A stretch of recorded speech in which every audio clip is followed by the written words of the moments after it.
A dark stone hallway. Old pipes run along the ceiling. Footsteps echo.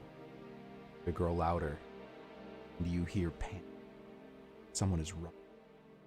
A flashlight illuminates the walls, and strobe light bursts as the man holding it runs for his life.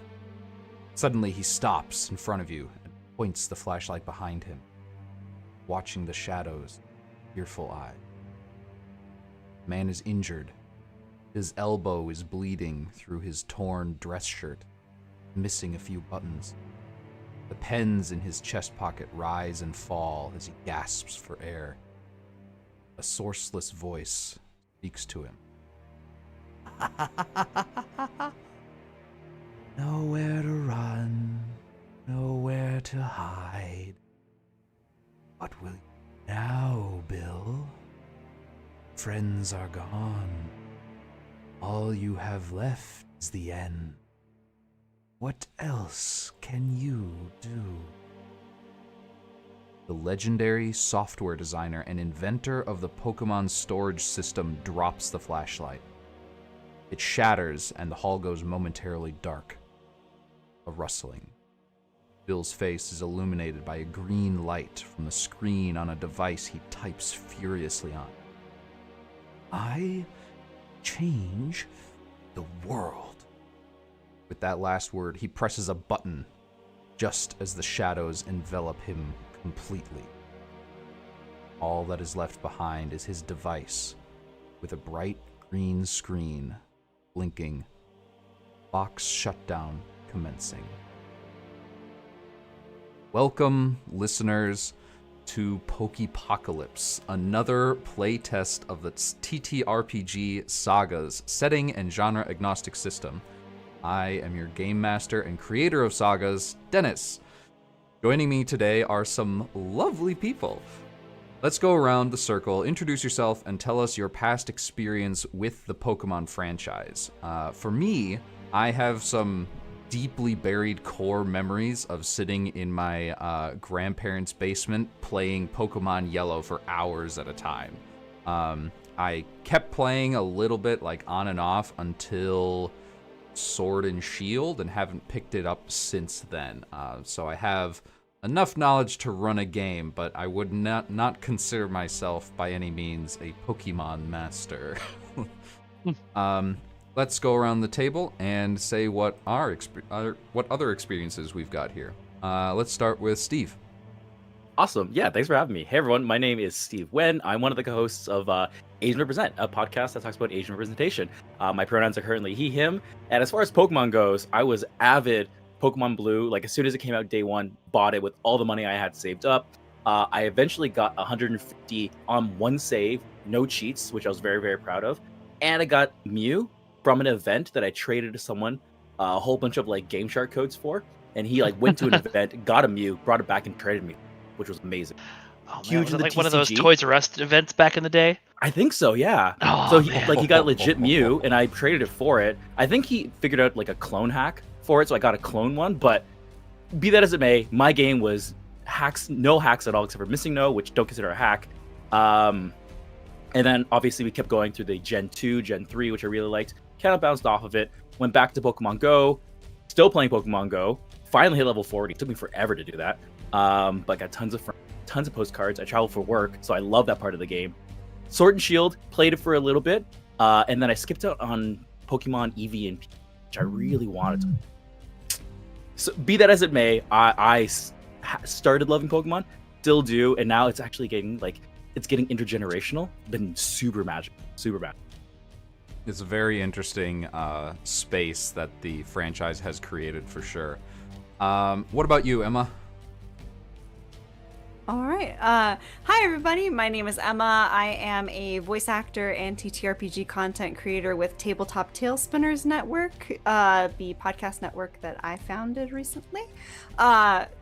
As far as Pokemon goes, my earliest memory of playing Pokemon was playing Pokemon XD Gale of Darkness on the GameCube when I was a kid. Whoa. I know, that's... I guess that dates me a little bit, though I am definitely used to being the baby of the group, still being in my 20s. But after that, I went to Pokemon Diamond and Pearl and played that with my brother.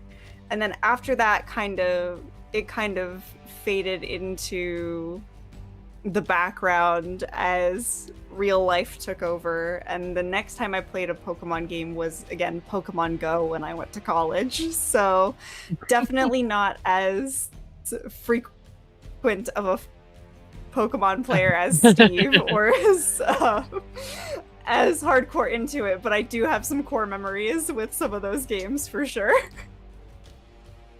Awesome. I'm glad we all so far have been sharing the same general love for the franchise. How about you, Vengeance God? Hey everybody, my name's Mike. I am well, first of all, I'm a host of a bunch of podcasts on the Ace of Geeks podcast network, and I am the creator of the League of Swords. I danced around Pokemon a lot when I was younger. I was just a little bit too old for the, to be the target audience when Pokemon first started happening. And so I spent a lot of years going, man, those kids sure look like they're having fun. I wonder what that's all about. Before I finally picked up a real Pokemon game when I played Diamond and Pearl, whichever one I had on the DS. And then, of course, the glorious summer of Pokemon Go, I was big into that as well.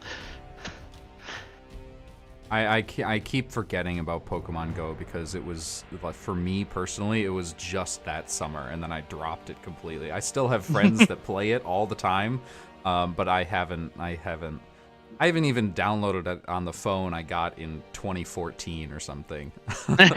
Or no, it couldn't be 2014. It's newer than that. Anyway. I got back into it because there was a group at work that was into it, but they were like hardcore. Like my friend had 3 different phones she played on. Oh, wow. Well, thanks for being here, Mike. Very excited to see what you have in store for us. How about you, Gustav? I feel like we're going from most experienced to least here. My sounds about right. One game on the Game Boy Advance back in high school. Yeah. So, yeah, not a whole lot of Pokemon experience, though, as everyone else on the planet. Of course, I played some Pokemon Go, but not a lot. But, yeah. I don't think there's anybody on the planet that didn't have it then, so. Yeah. Truly a time of peace, as we said earlier. Yeah. World peace. And now that you know all of us, it's time to meet the actual party that we'll be playing. All of you wake up together, slowly. It's cold, very cold. The sky outside is dark. There is snow falling outside the paneless windows. You're inside what looks like a burnt-out building. There's only one light source now. Well, 2 light sources. One is the screen behind you, another bright green screen, also flashing, box shutdown complete. The other light is coming from one of you. Emma, if you'll please describe your character. Yes. Hi, everybody. I'm Flareon. So I started out being one of my trainer's favorites, but I very quickly fell out of favor when he got more powerful Pokemon, and so evolutions don't stay in the party for long, I guess. So I was confined to the box. But while I was with my trainer, I was definitely a battle-hardened warrior. So very used to being in a fight, but now as my fiery body lights up the hallway. Definitely not used to being in situations where I'm not appearing in a battle or an arena where I'm ready to face another Pokemon. And right next to you is one of the Pokemon that through your battle years was certainly your antithesis, Gyarados. As you slowly come to, you can see this hollowed out, burnt out building. If you'll please describe your character. So, Gyarados, obviously, a 20-foot long blue dragon monster.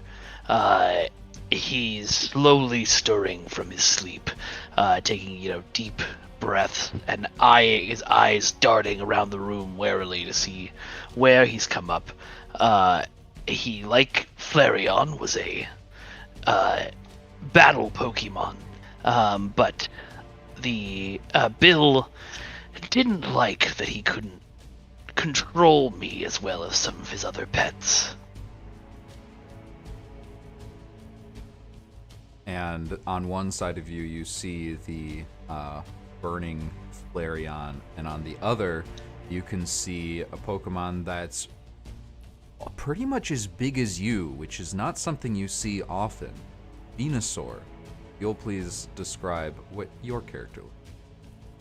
Yeah, so as everyone's waking up, this giant frog dinosaur begins to bristle and shake all 100 kilos of its mass.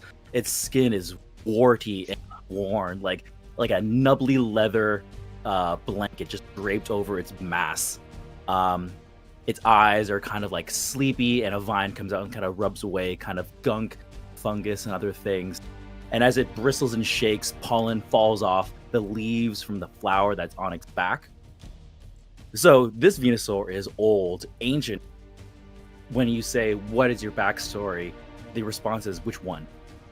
Growing up as starter Pokemon, and then moving on to be a battle, moving on to be tournament champion, falling out of grace, being released, traded again, being wild for a bit, and caught again.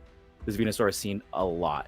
And just from the wrinkles and lines in its body and face, a story is being told without saying. And witnessing all three of these Pokemon rise out of the dust and snow that coats the floor of this hollowed out building, Turtonator, please describe what your character looks like. It just kind of looks like an upside down rock sitting off in the corner until you hear a sneeze.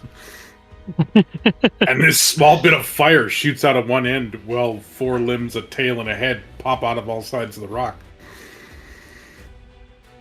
And he's looking around and he's super confused because there's not a door in front of him that needs to be exploded, as that was really the ever point. And every time he was taken out of the box, it's just like there's something in front of them that needed to be exploded so that their trainer could go further into wherever they were. Was the only time that they knew what the world was. So they're very confused right now.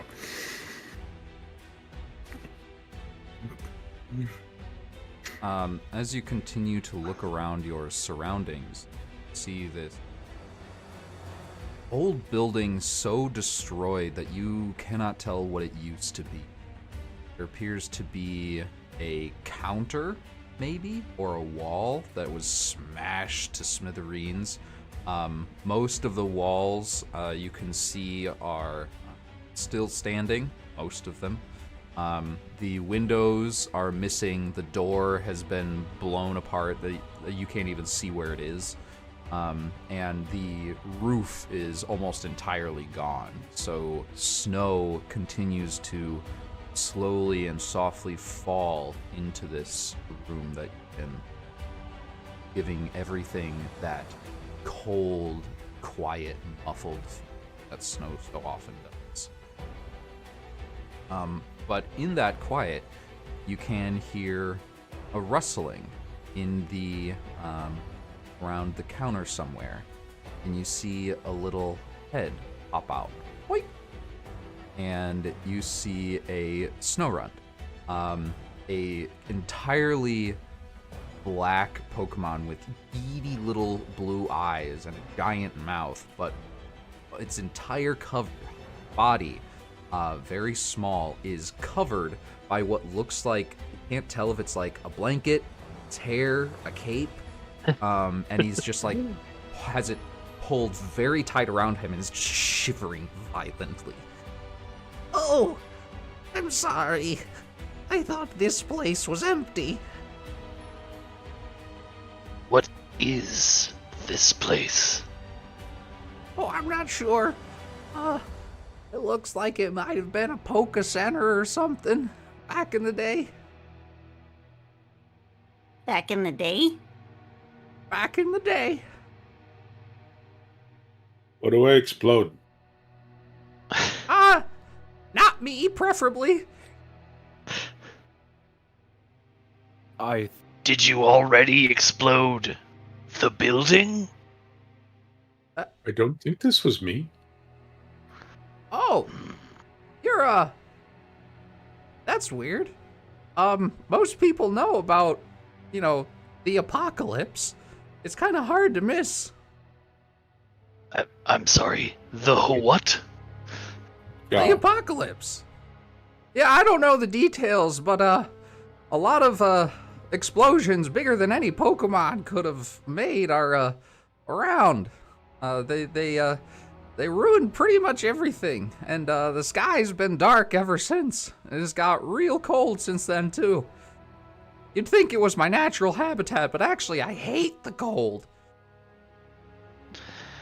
I'm gonna say, come here, little one, and kind of wrap gently around him so that he's, like, got a little warmth coming in rather than just standing out in the cold. He continues to shiver, but and he like stays there frozen in what looks like fear.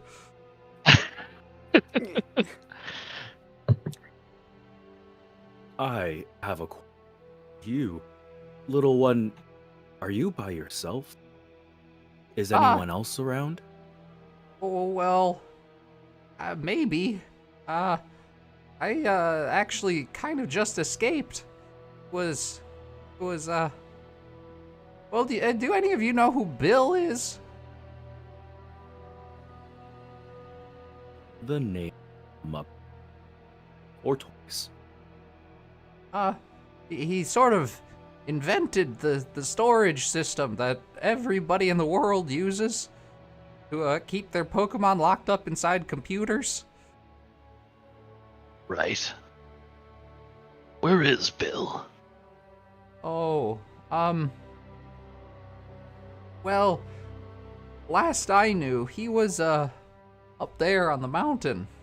And he points, and you start to look at the actual biome that you're in, and it appears to be, if you think like somewhere in the Rockies, is an extremely mountainous region. And this building seems to be the only one on a path that leads up to the peak.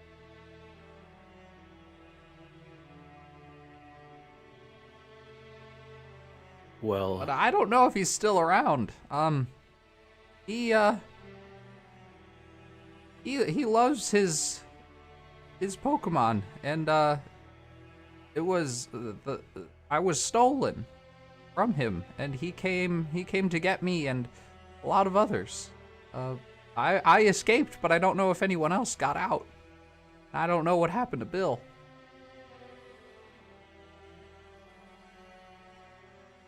see. Think maybe should look for answer. First, we should shelter, collect our.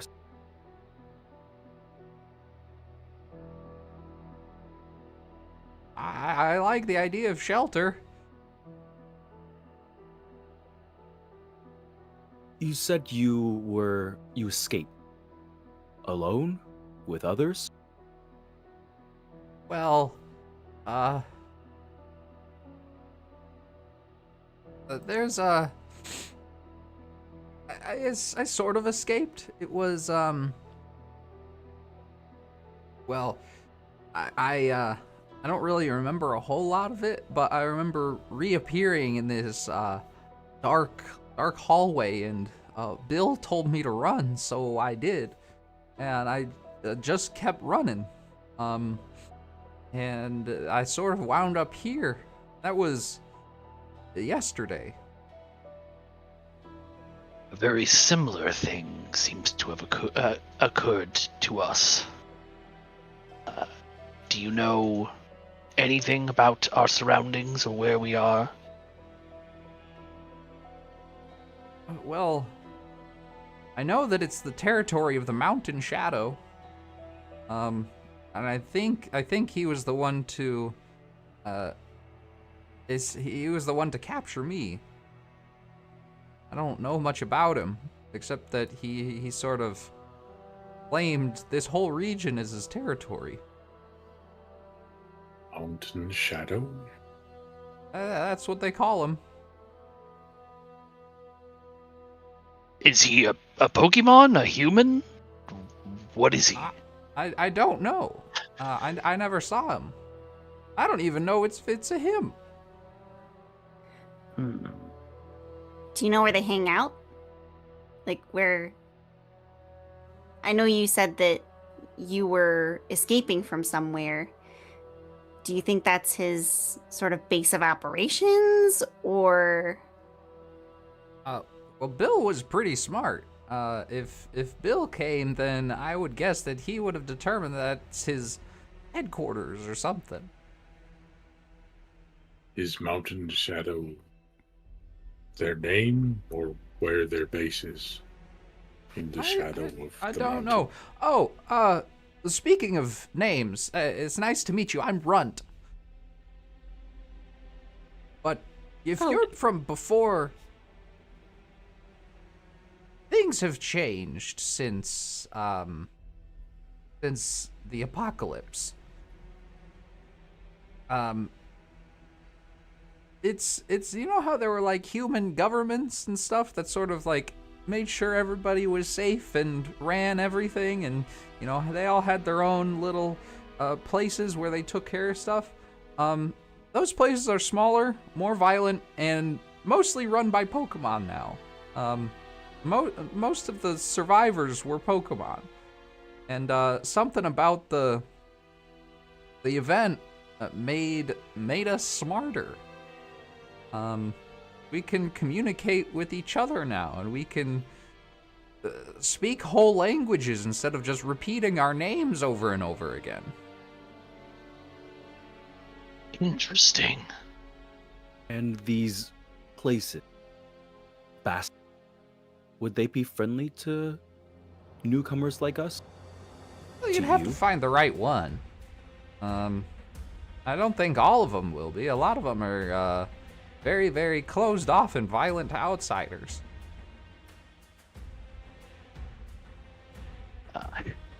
Gyarados kind of pulls himself up to his full height and just sort of smirks at Runt. Well, I I think- think you'd be fine, sir.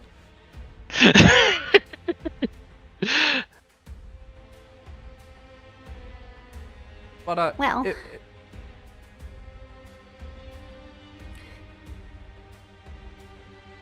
Well, I guess that begs the question. Do we look for one of those places first, or are we looking into this Mount Shadow issue first?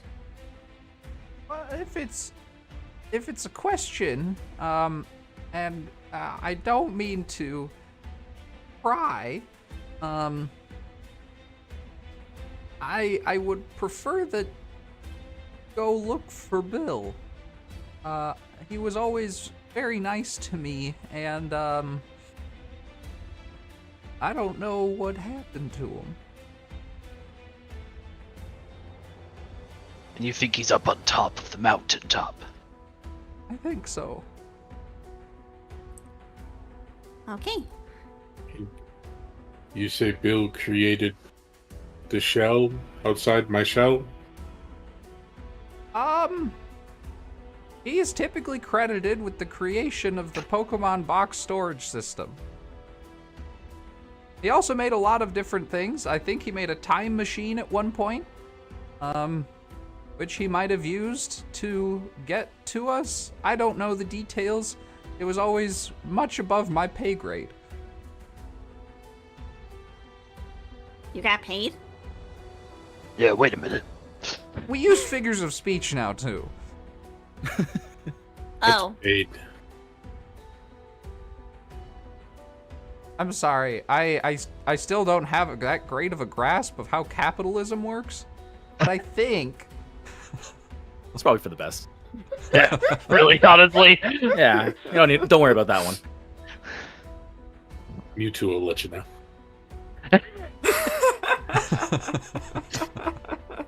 So then, I think we know where we go now.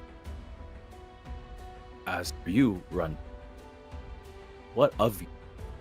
You can come with us, stay here. What would you like?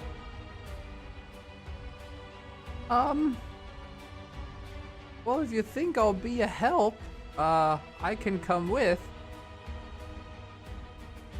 But, I don't know. I mean, this is pretty much all I can do, and in this climate, it's not very useful. And he's still holding the blanket very much around him. He looks at the wall, takes a deep breath, and just blows at it, and it's sort of like ice crystallizes along the cement. You found 4 strangers offered full heart. Your value is not what you do. Your value is in you are. A friend here speaks true. If you guys want me to tag along, I guess I could. My value was always in exploding. It seems Yes, the I think world you has mentioned found that. much more of your value. I have no.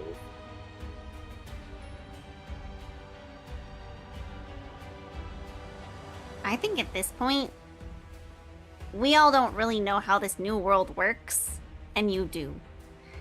So, I would appreciate some extra help navigating these figures of speech and Capitalism. weird stuff. Capitalism, yeah. If you don't Oh. mind. He sort of like does a little dance in place and pulls his blanket hair closer around him and shivers. And seeing that again, I think Flareon would not sort of like blow a little bit of fire out of her mouth, not like directly at him, but like in front of all of them to create some heat so that they're not freezing a little. Pretendinator He jumps continues to backwards. shiver. This is sort of your thing, isn't it? But finding new people and making new friends? No, it's actually something I've never done before. Oh, I meant shivering. Oh, yes, I do that all the time. I'm quite the expert.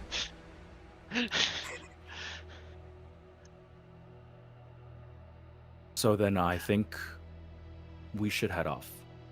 I think the sun is still up. We could maybe take a couple more hours of that before finding a place for the evening. And Venusaur like begins like, because it's been snowing the entire time, right? So kind of like Yeah. shakes off and like a layer of like fresh powder just like comes off this giant like I guess the flower has kind of closed up. So now it's just like a big bud, like a flower that's closed itself off. I imagine Erdinator sneezes again. The snow that's been landing on him just melts, falls to the ground. You can see like a steam little- coming off there's of a little both puddle Erdinator up. and Flareon. There's a little puddle of ice underneath him where the water has melted and then froze.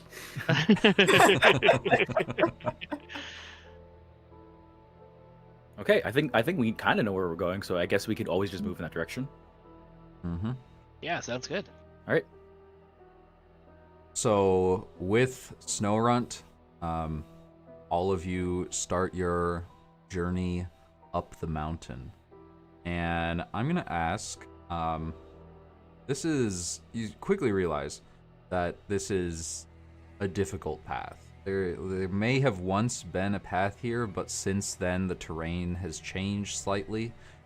Trees have fallen. And I'm going to ask what each of you are going to do to try to make the journey easy for 5 of you. Okay. I think Gyarados' big thing is going to be just thrashing his way through the obstacles. Like if there's a big tree log, just pick it up and toss it out of the side. Yeah. Yeah. Okay. Yeah. Go ahead and make a check for that. So Okay. in Sagas, I know a lot of tabletop role-playing games say make a certain kind of check. In Sagas, there's no certain kind of check. The GM will just ask you for a check, and you will look at your character sheet. You will determine whether anything you have actually applies to this. It could be a wound that hinders you. It could be a talent or power that you have that lets you roll a lower die, which is good because it's a roll low system. So I will set a difficulty based on the situation. You will roll a die, and you will try to roll at or under that difficulty.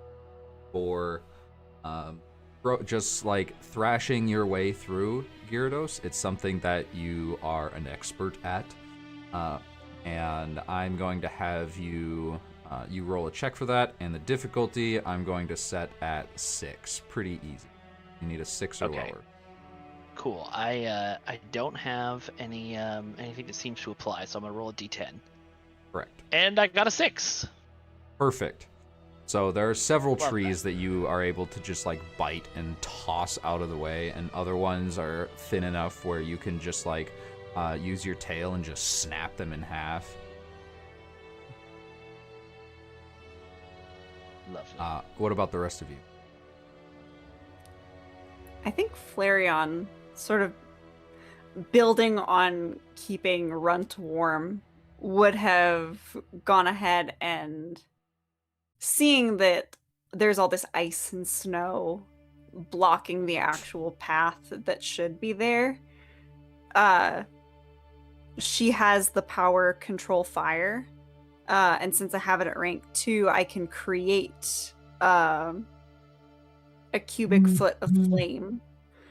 So she would probably not necessarily be trying to set things on fire, but more using it to melt away the ice and snow on the path so that nobody's slipping and falling, especially since this is a more difficult path up a mountain. I like it.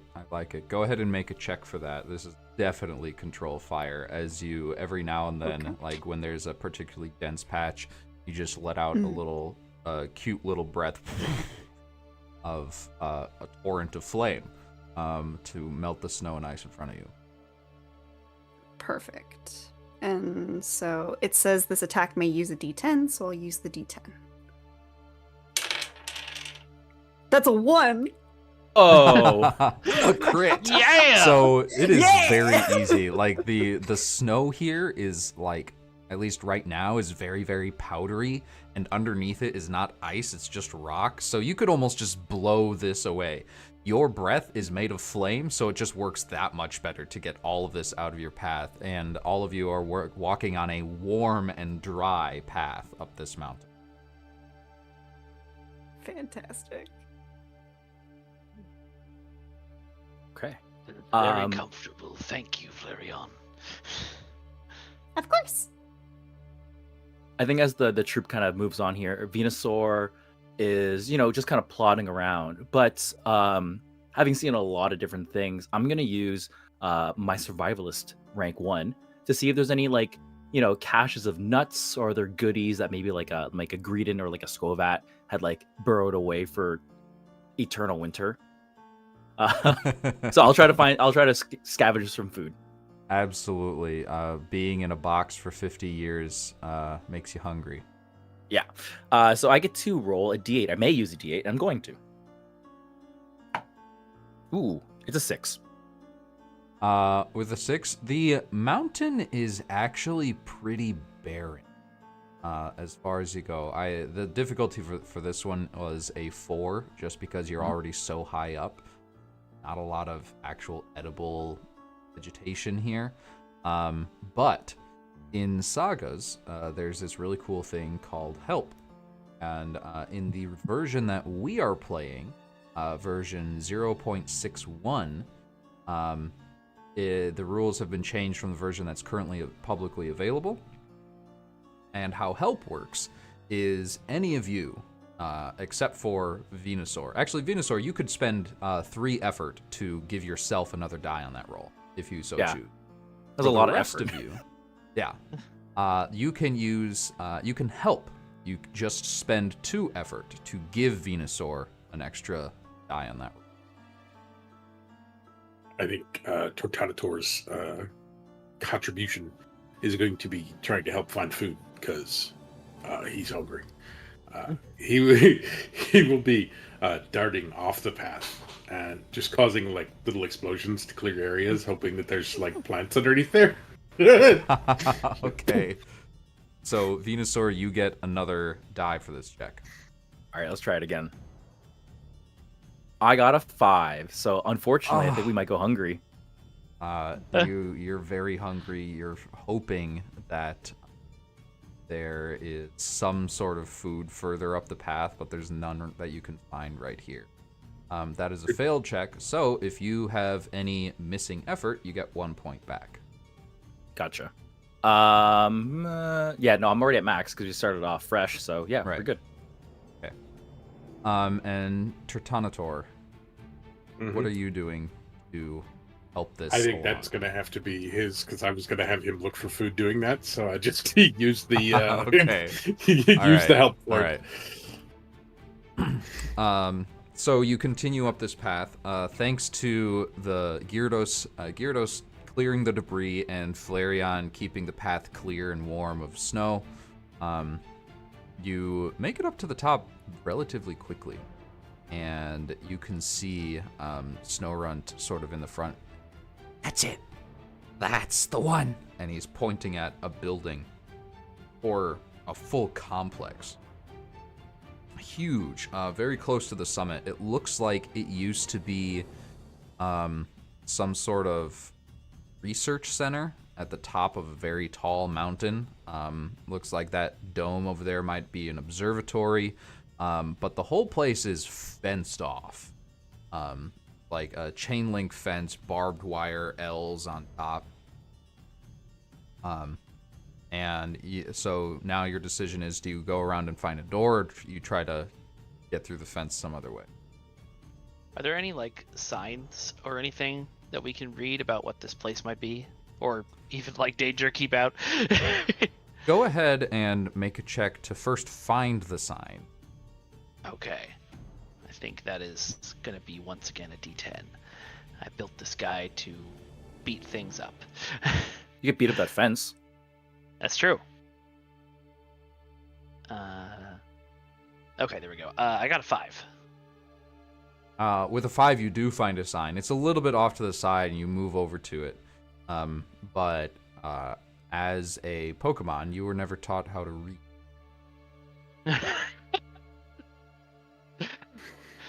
Does anyone know what these symbols mean?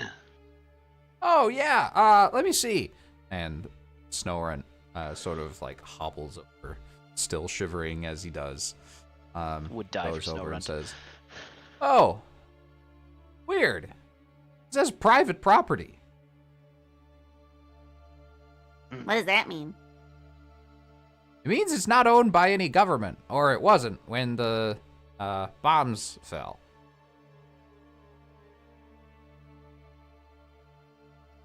Okay. All right. Does that matter? What? I don't think it matters anymore. Great, Gyarados says, and then rips open the fence. Yeah, okay. That checks. Go ahead and make an attack roll against the fence. Okay. That one was a 7. A 7. Fence is a little bit tougher than that. Your first attack is just a tail swipe, wham, right against the fence, you just bounce off with this chain link fence. Someone really wanted this property to be private. Makes sense. Hey, my, oh, I lost connection to the page. My flaming turtle friend. Would you like to explode something?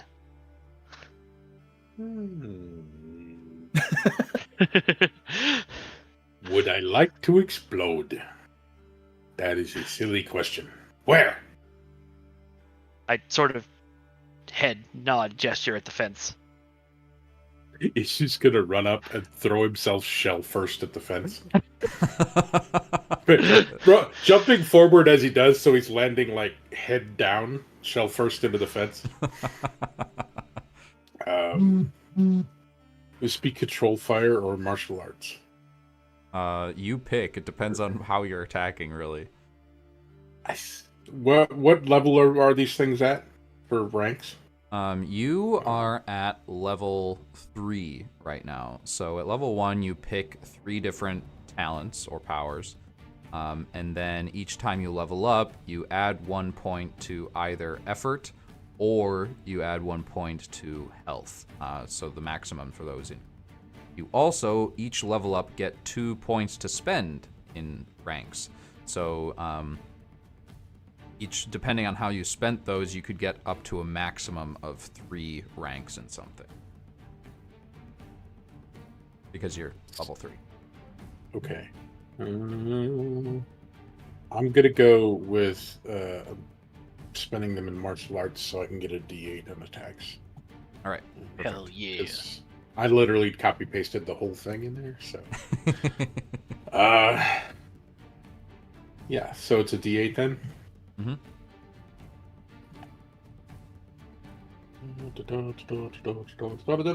Roll the dice. Oh, that's not good. I feel like I may have missed and landed on my head as I rolled a 7. With a 7, oh no, it's worse than that. You, it is a failed check though, so you get 1 effort point back, unless someone else would like to help with it. Yeah, I'll help. I'll spend a couple effort too. As he's throwing himself against the fence, since I see that he's not going to just, throw fire at it like I expected him to, I am going to shoot a jet of water at him to propel him towards the fence faster. Ooh. Okay, yeah. As you turn upside down towards this fence, you see this torrent of water come flying towards you and just collide with your stomach or the shell on your stomach and push you even faster towards this. And you rolled a 4, and you just fly straight through the fence, tearing a giant hole in it. As the water pushes all of my heat to the backside into the fence. Just this huge steam cloud just emits as this torrent of water hits you. You do now have a chain link fence all tangled up in the spikes on your back, but you are through. Ooh. More spikes. You like them there, or do you want us to remove them? I have my own. I don't need extra. He just turns around. I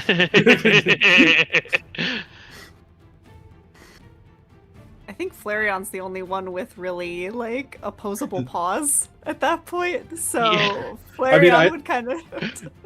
I do have, mitten hands, apparently, because it's supposed to be my people, but yeah. Yeah, I have no arms. I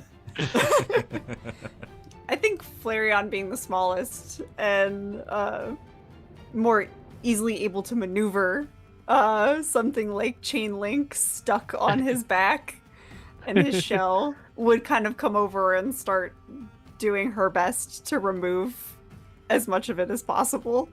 Oh, please avoid open flame contact with the shell. I'm also made of fire, so it's fine. Yeah, it's just it has a tendency to explode with sparks and flames. So, I won't get hurt. okay. Famous last words. And Flareon will slowly start removing the chain links from the spikes. Thank you. Go ahead and Of make course. a check for that. Okay. I think that would be D10. Yeah, I'm gonna say that's a D10. That's a 10. So now we're on the complete opposite spectrum of where I was last time. I think Does Venusaur is anyone gonna want to help, or are you taking Yeah, a yeah, failed check in that effort point? Ow. Ow. Yeah, Venusaur is gonna help here. So I'll spend those two effort. So Venusaur doesn't have hands, but has vines. So helping to pull apart, and then Flareon, if you could do the actual dexterity here. Yes. All right, go All right, ahead let's see if and that's try better. again. That wasn't much better. That's an 8.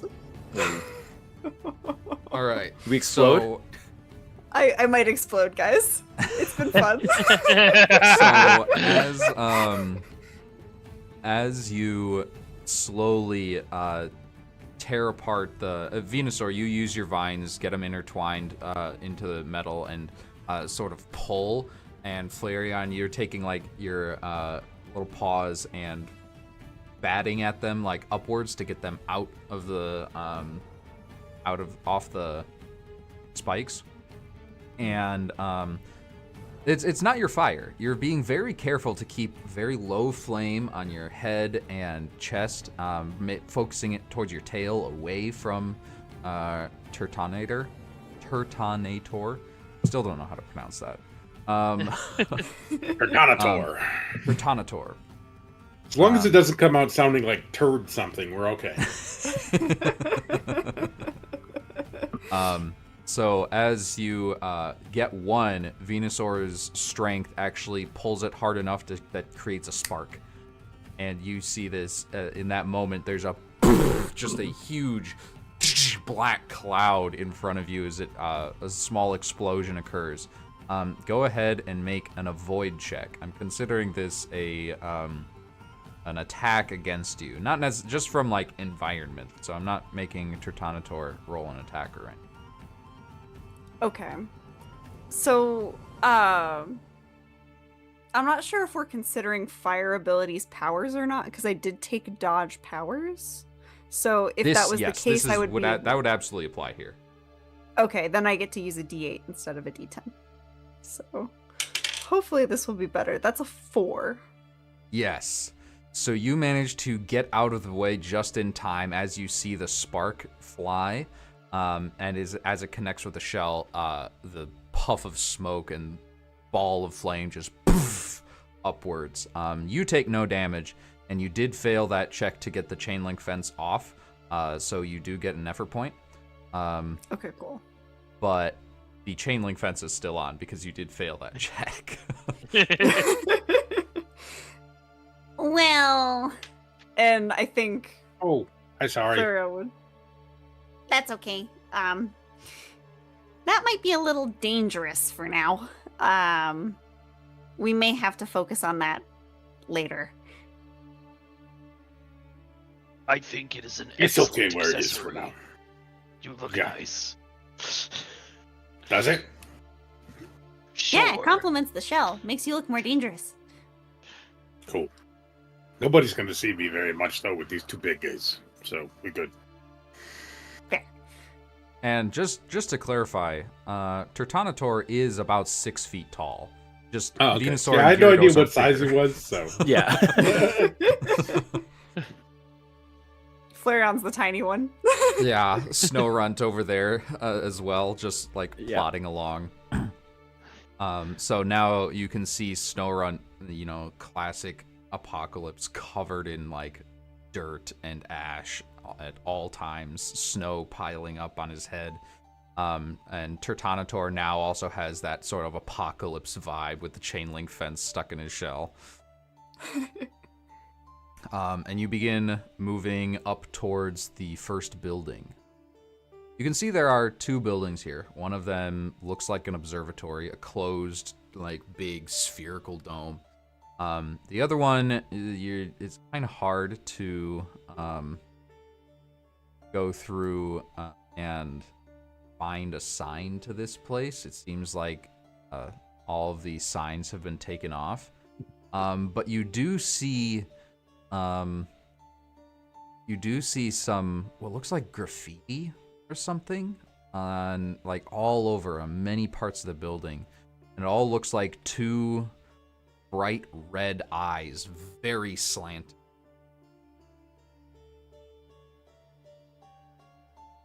Runt, have you yeah. seen these markings before?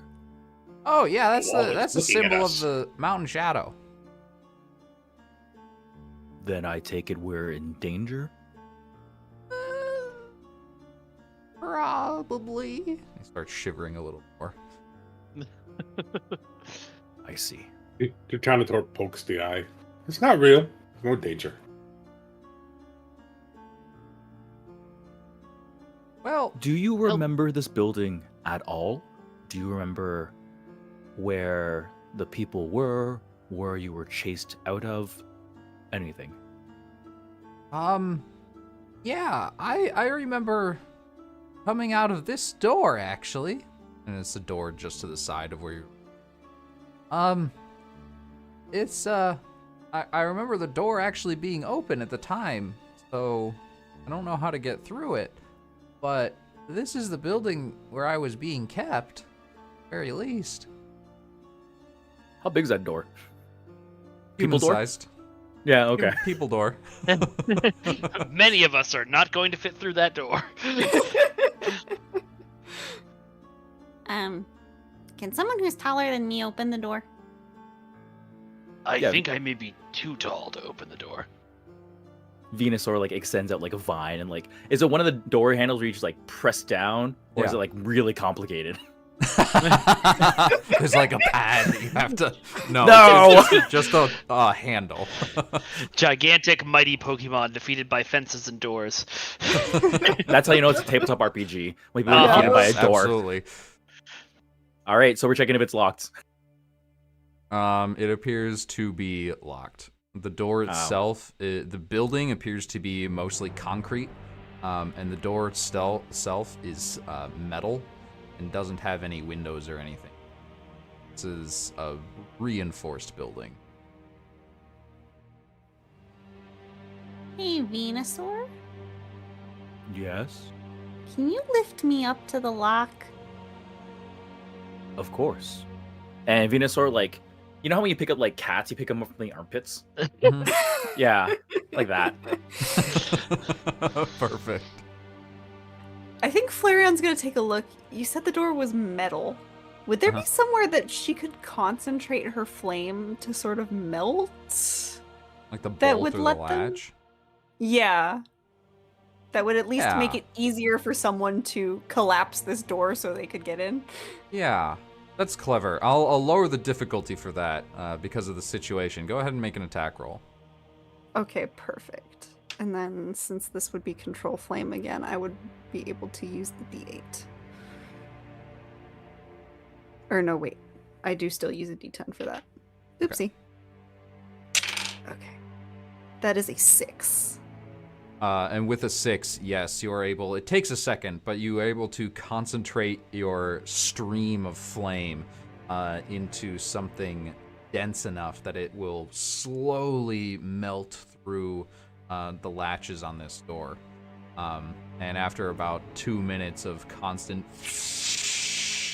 the door... You hear a click, and the door opens slightly. And from her spot in Venusaur's grasp, you would see like the tiny arms go up a little bit, like she's cheering, and just be like, "Yeah!" Oh God! Now I Yes. wish we had fan artists. Yes. Somebody make this art, please. Oh, Good work. amazing. Thank you. So yes, the door is open. Flareon will look back at Venusaur and Gyarados. We may still need to make it bigger for you guys to fit through, but at least it's open. Gyarados is going to sort of gently nudge his head at the door to try and push it the rest of the way open. The door Let's see if opens he the can rest fit of through. the way. It's gonna be a tight squeeze, at least through the doorway. It looks like the hallway beyond is going to be fine, but this door is 3 feet wide, and you're 3.5 feet wide.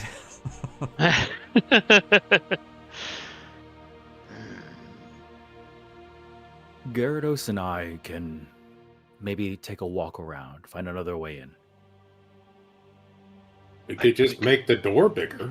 I was going to say we could just smash the wall. It's the apocalypse. It's not like the humans are using it. I'm just worried there might be others inside. If the building goes down, so too might any answers we might get. That's a fair point. Well, and Flareon will look at Runt and Turtonator. And do we want to scout ahead?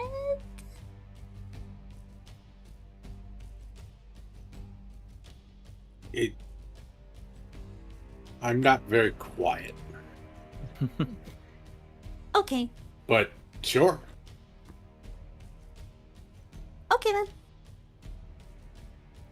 And Flareon will step very hesitantly through the doorway that they've now just opened and wait for the two of them. All right.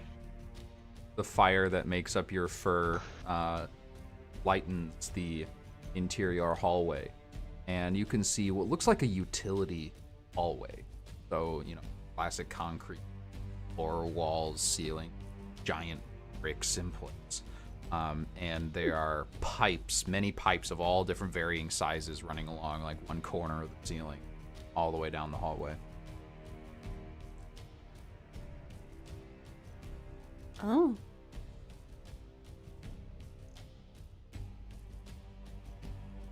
What's in those? Probably nothing. I hope. I hope so too, because I don't hear anything running through them. The Detonator flicks one. You hear Well, this with the hollow, whole hand, I guess. and it rings for a very long time. Definitely empty. How far down this hole can we see? It's pretty dark. You can see about like 50 feet or so down it before the hallway ends. You can see several offshoots. The end, it sort of is like a T intersection, and there's a couple doors on either side along the hallways.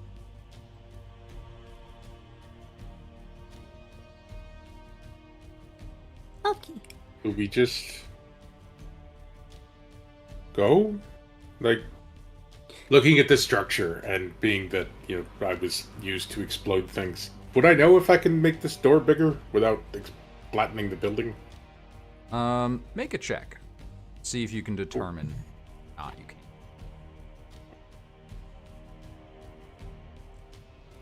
Actually, I have to use a D12 because I have poor memory. Amazing.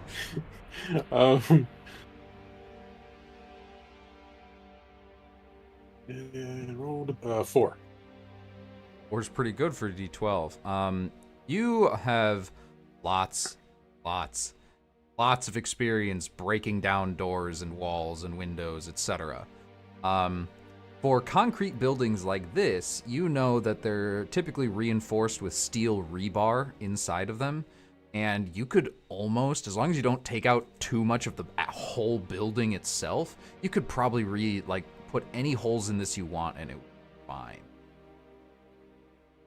1 second. Tertonator backs up to the doorway and just starts bouncing himself back and forth in the doorway. Just explosions going off. All right, go ahead and make I'll make this one attack roll for it.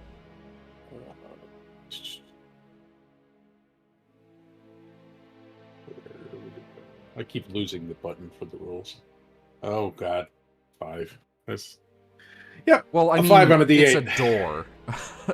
You're trying to hit a wall here. So yes, you manage to widen it enough for both Venusaur and Gyarados to fit through comfortably. Now we don't have to work. But Flareon, you hear through the smoke as Flareon, you being on the hallway side of this, notice how loud and long those explosions echo down this hallway. Oh, there goes any element of surprise. Gyarados slithers in and says, "What do we need with surprise?" I'd rather have them. That's true. That's true. Okay, so it looks like there's a few doors down there. We just have to decide where we're going first. Were they marked with anything that maybe Runt could read or decipher? Let me go check. And skitters off down the hallway to go illuminate the. And Runt doors. follows you as well with the classic, like, blurred legs scuttling.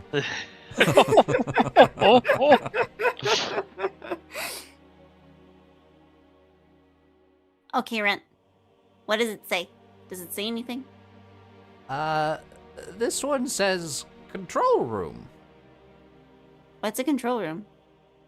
I assume it's some sort of room with a lot of control. Fair enough. Knew that was coming.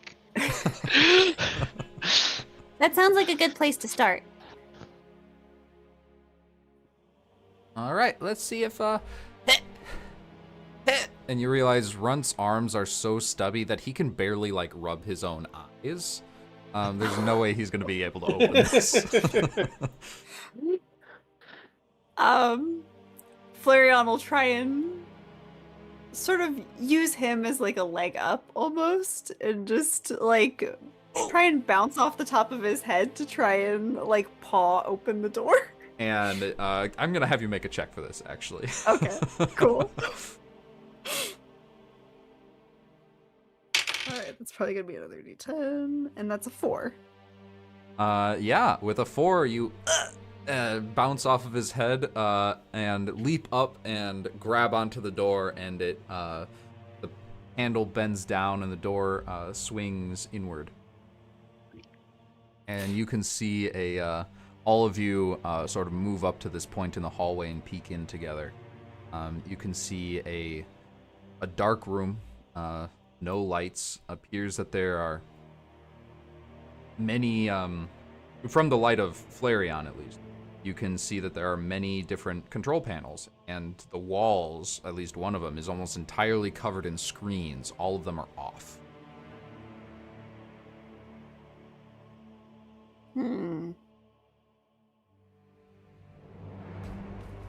Do we know, like, do Pokemon have enough knowledge of the human world to know, like, what plugs are?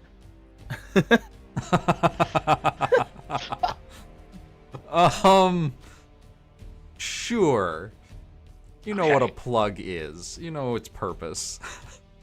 Okay. There's got to be a Great. Pokemon out there that's got a plug on for a tail, right? Some kind of electric I think so. Pokemon. I want to say so.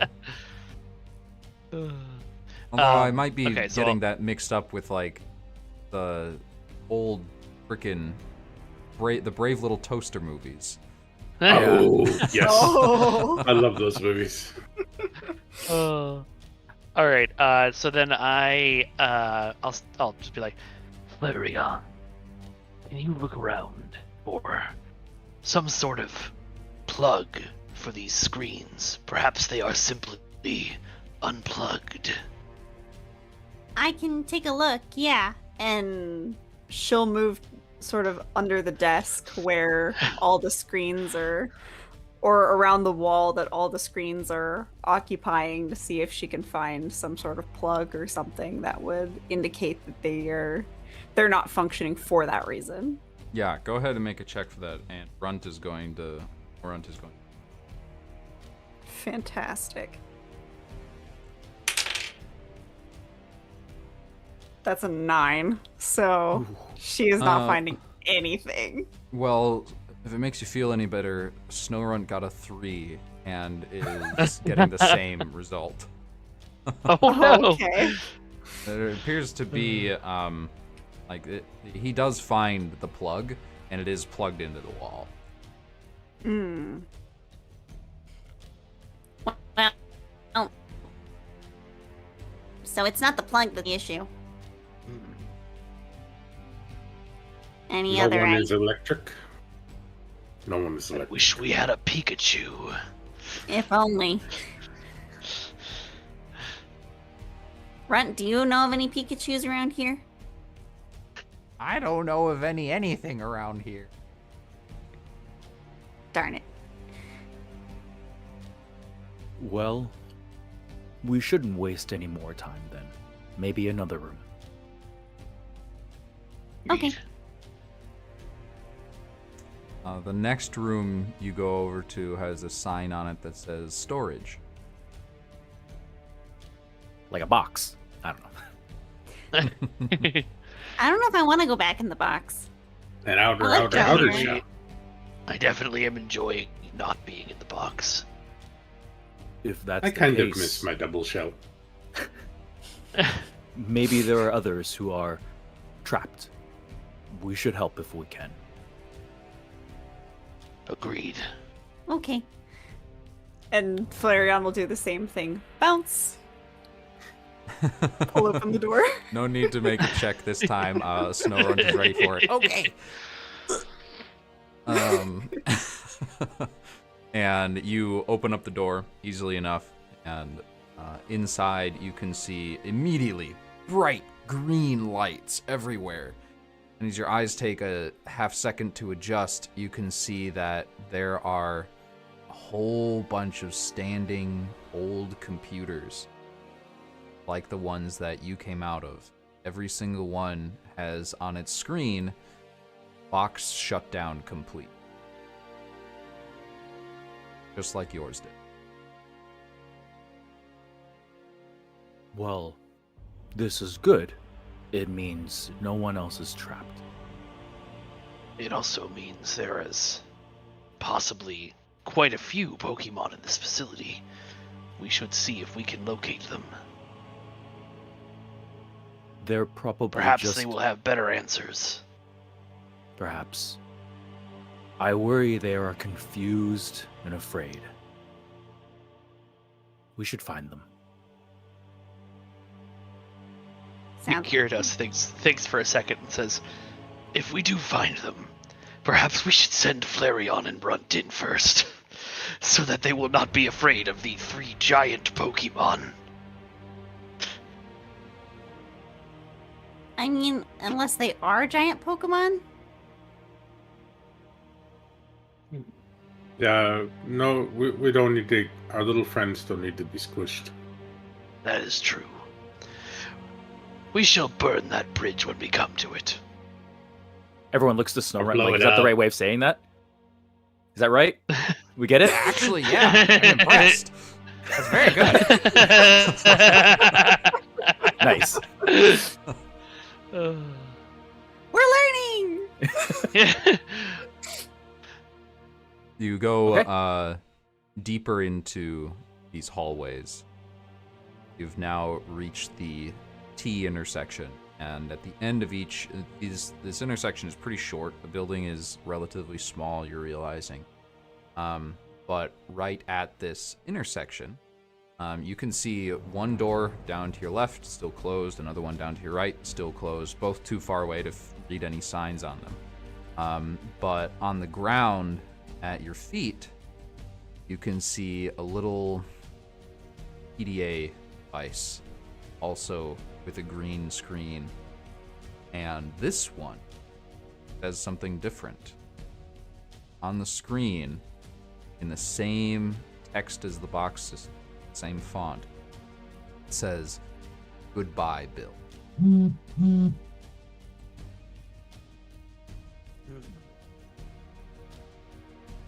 I suppose that means Bill was here. Bill was the box man, right? Indeed. Yes. But Bill the question created the box. now the question becomes, where did he go? Well, he wasn't that way, so that way. It is worth an attempt. All right. Do humans sleep in balls? I cannot remember. They do not. I don't know. You all hear a sort of cackling. And your heads all swivel in the same direction, and you can see a tiny little ball, black ball, floating in purple smoke, translucent smoke coming off of it. As this big, wide grin, 2 eyes bigger than its face are, slanted, white, and staring at you in glee as a ghastly looks down at you from the ceiling before time to let the boss know floats up through the sky. Wait. Is there any response? There's no response. Did everyone else see that? Yeah. I don't think he's coming back. But now we know there's an upstairs. Tell me, Venusaur, my friend, since you seem to know the most about structural integrity of buildings. Were I to simply push my way through the ceiling, would the building likely collapse? I don't know. Let's keep moving. We can use that as a plan B. To clarify, this is actually a 1-story building. You know that from looking out on the outside. Oh. Okay. There you go. Well, we still have another room to explore, I think, right? A couple more. Yeah. I So, think unless any of us can, float through walls, I think we have no choice but to keep going. Yeah, but just keep going. Unfortunately, none of us are ghost types. as you resolve yourselves to continue forward, continue searching these rooms and finding information as fast as you can before the report is made. I think right there, we go ahead and take our first break. Thank you all for watching. We will be back in about 15 minutes.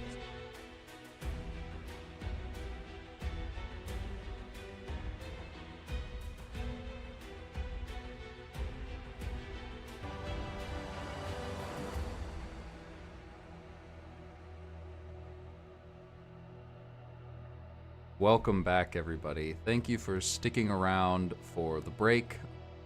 We are excited for what is happening next. So, where we left off, you have entered into this compound of some sort, utility building, adjacent to, or on top of them.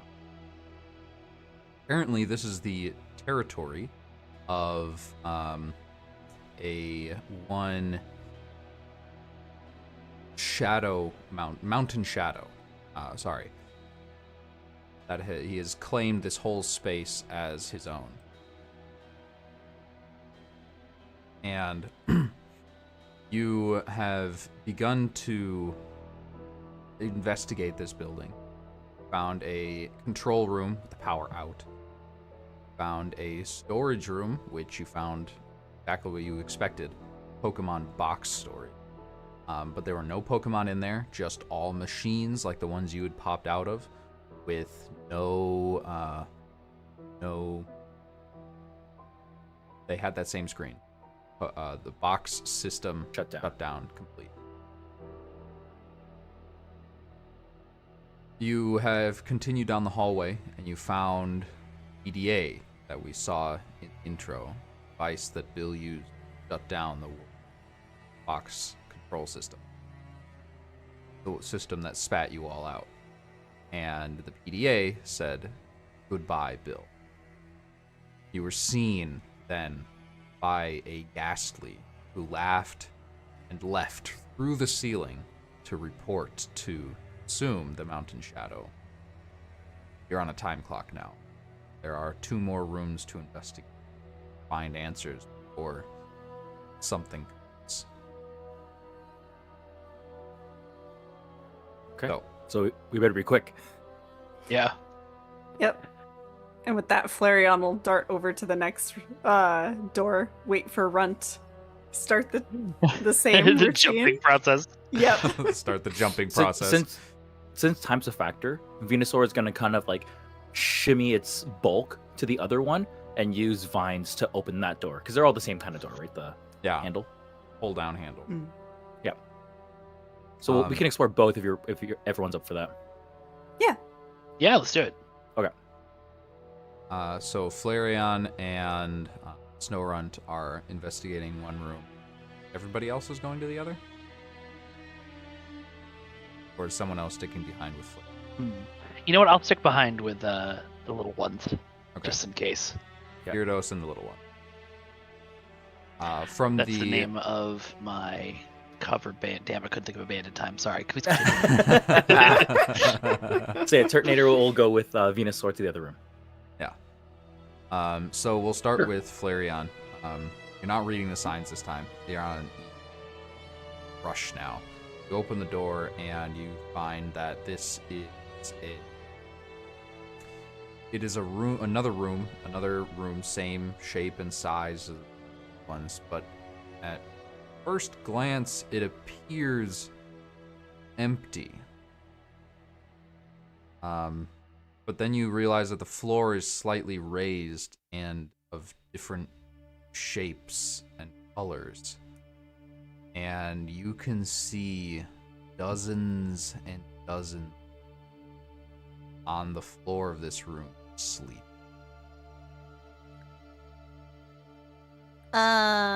Guys? I think we found the rest of the Pokemon. Flareon's gonna reach forward and just like the closest one, just kind of do that thing where like you poke it with your foot to see if it's still okay. It's the one you reach towards is Eradicate, slightly bigger than you, like filled with matted fur. And you poke it with your paw, and Eradicate sort of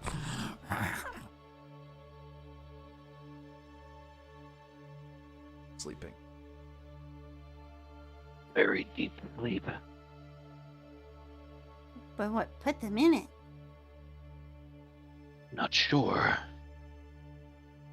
Gyarados is going to try nudging the same Raticate a little less gently. Not like throwing it across the room, just like... And you take a couple of your horns and like roll it on top of the Avalugg, this giant ice, small glacier behind it, who's also sleeping, and the Raticate just like sprawls across the Avalugg's back and continues. And the Avalugg doesn't stir either? Nope. I think we can now surmise they're not naturally sleeping. That's fair. Runt, do you know of anything that humans had that would do this? I've heard of things called, like, sleeping gas, but, if I remember correctly, those typically didn't work on Pokemon. Just Huh. other humans. So then...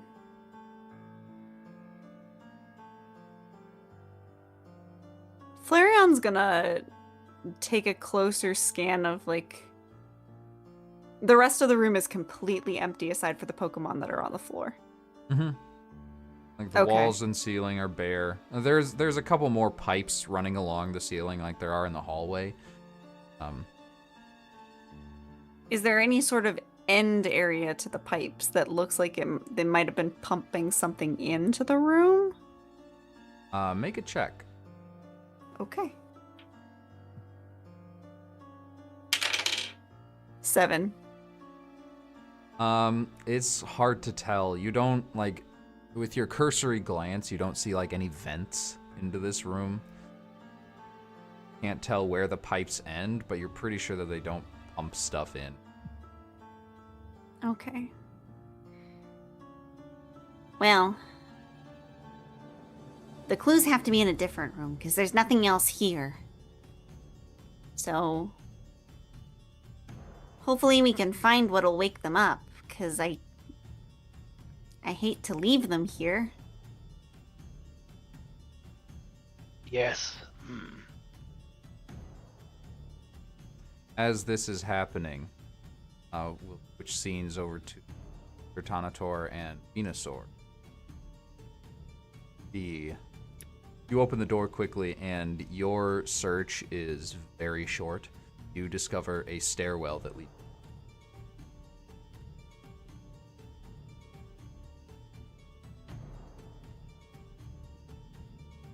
Good. I think we'll need... Wait. On the roof. But it's freezing cold up there. There was no other room at the top. The gas did go up. But then Shadow Mountain must also be unbothered by the cold. I create my own. So Maybe it is similar to you then. In either case, let's tell the others. And Venusaur like begins to like that slow like King Zora shuffle to like reverse around, like a 500-point turn in the hallway to turn around. Yeah. as they're trying to get turned around, Tanator's just going to take a couple of steps back, turn to look at the other room, and be like, "Stairs." Oh, What did you find? sleeping Pokemon? A rather large amount of sleeping Pokemon that we could not rouse. It was a little disturbing. I feel like that might have been the room I was in, but I'm not sure. Everything's a little hazy. As much as I'd want to help them, we can't help them if we're caught. I suggest we go up the stairs. Up the stairs is likely where the Ghastly went. Let's not give them a reason, or let's not give them time to prepare for our arrival. Dog. Sorry. Yes. Yes, excellent Sorry. dog. We all got Brain. distracted by dog. Brain, yeah. We all turn into puppies. Sorry. Yeah. But with that, I think Flareon would move towards the stairs. Absolutely. And you I get kind through of- the doorway just fine. So does Snorunt. Yeah. Yeah. All right. I'm going to do the thing. Gyarados is just going to go straight up through the roof. All right. Since we want to surprise them. How are you doing this? Are you just going like brute force straight up using a move? Yep. No, just Alright. brute force straight up. All right, go ahead and make a check, or I guess this would be an attack roll against the ceiling. I got a 9. Oh. Bonk! That went differently in my head. A little bit of blood comes out the nose.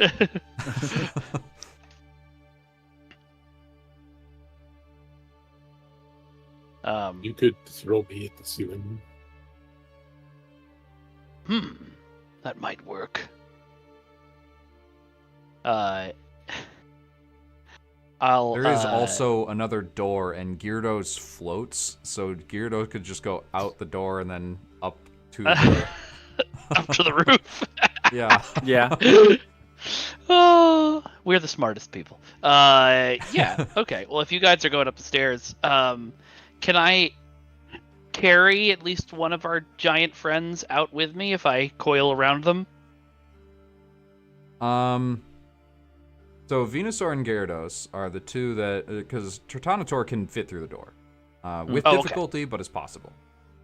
Venusaur and Gyarados are the ones that have struggles with. So can I? You two both go outside, and you make it outside just fine, and you look up, and it's just one story. It's only like 10 feet. So Gyarados could get up there by himself as being a 20-foot long Eastern dragon. Can definitely get up to the top just fine. But how is Venusaur getting up? Venusaur will take its time.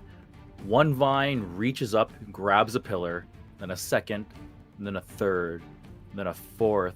Flower opens up. Start photosynthesizing. We're gonna need some more food on this one. 6th vine, 7th vine, 8th vine. So I'm gonna build myself my own wall, my own like little ramp. Yep. 5 minutes later. Okay, it's ready. Yep. So I might be late to the party for this one, but we'll take this slow because Venusaur is not a light boy. All right, you get up to the roof. All of you pretty much at the same time. Flareon and Snorunt teamwork opening the door at the top again. Immediately you can feel that the handle of this one is much colder than the handles to the other ones. As you open the door, you see why. Door opens inward, and immediately there's a torrent of snow that falls over Snorunt, who there's a silence, and I'm okay. Oh, good. And Flareon will start breathing fire to like melt the snow and it slowly drips. It turns into water and starts dripping down the stairwell into the bottom, but it clears the way very Water. I know. Water's not fun, but we gotta keep moving. Water is the most fun. Yeah, because you're made to be in water. we're kind of and Flareon sort of gestures with a paw to the two fire Pokemon.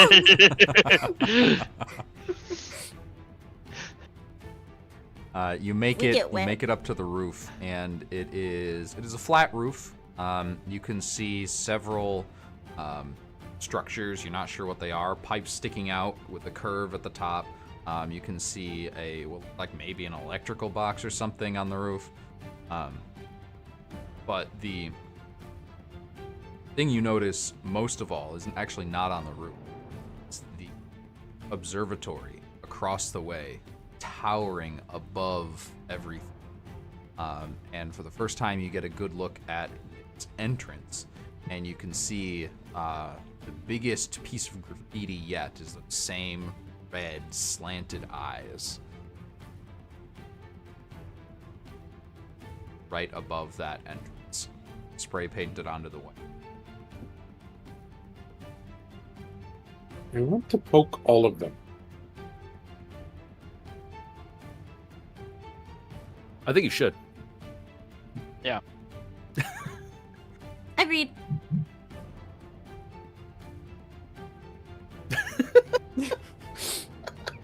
But we have to get down there and go there for you to poke it. True. So that's the next destination, I guess?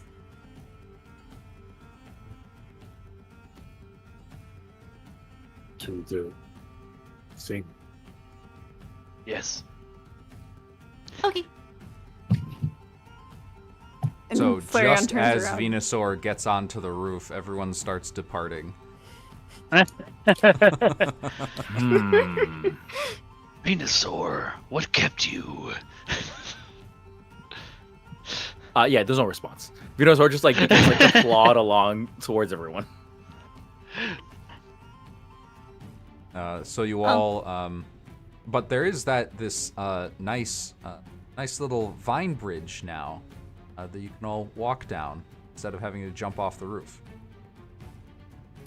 True. This was very thoughtful. Thank you. Ignoring the fact that it's not going to last in eternal winter. You can Venusaur, already see. Look, I'm standing on you.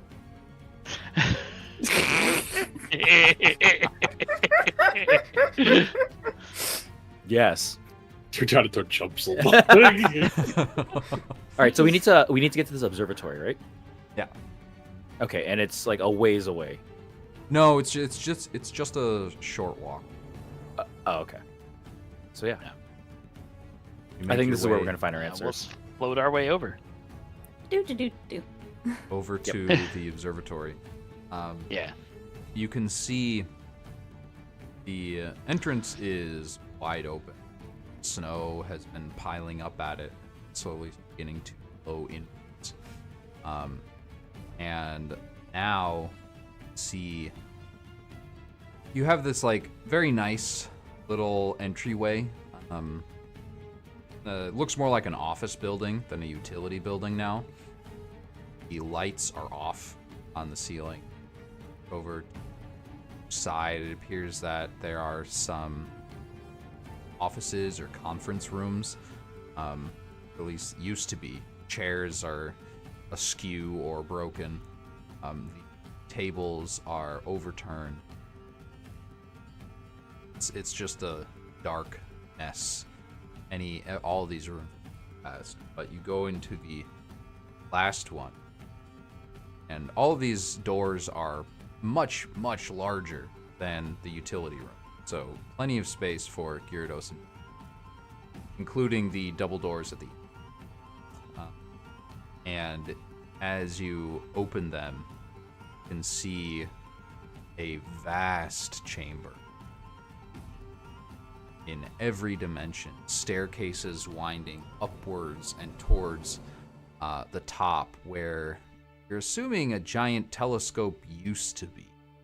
But now it's just very slightly open. A single sliver of pale white light beams down into the room and falls just to the side of what looks like a that has been cobbled together here from the office equipment or something, but still aesthetically looks. And sitting upon it is a purple being with short arms and legs, sort of slumped to the side, hair that it looks like it's part of his body just spiking straight up, and two bright red eyes slanted, staring at you above a menacing white smile. The Gengar speaks. Finally, I was wondering when you'd...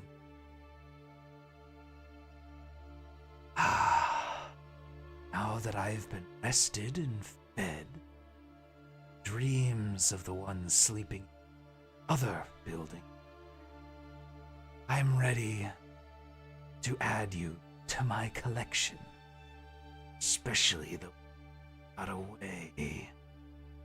And Snorunt's shivering becomes teeth chattering. Flareon immediately puts Runt behind her. Yeah. The dinosaur, you can just see him going like this in the air.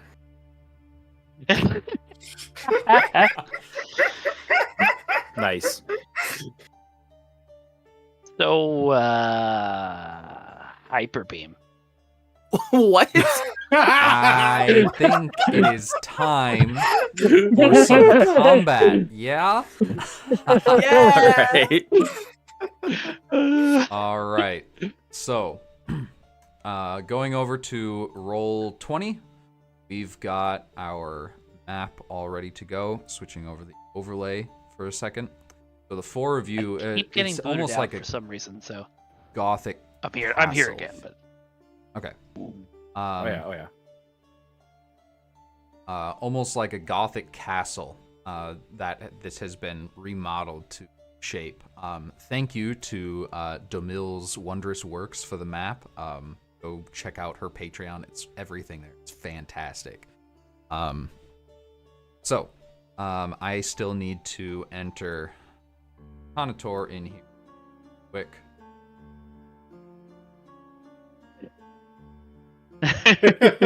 no. He can be that big. It's I'm okay. huge.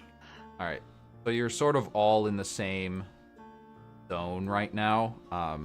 Pretty cramped together, like sticking together as much as you can. The doors have closed behind you, and up towards the top, you can see a Gengar sitting in the throne, the Mountain Shadow himself, and 4 Ghastlies, 2 on either side, even higher up, like in these balconies at the top of these stairs that go downwards.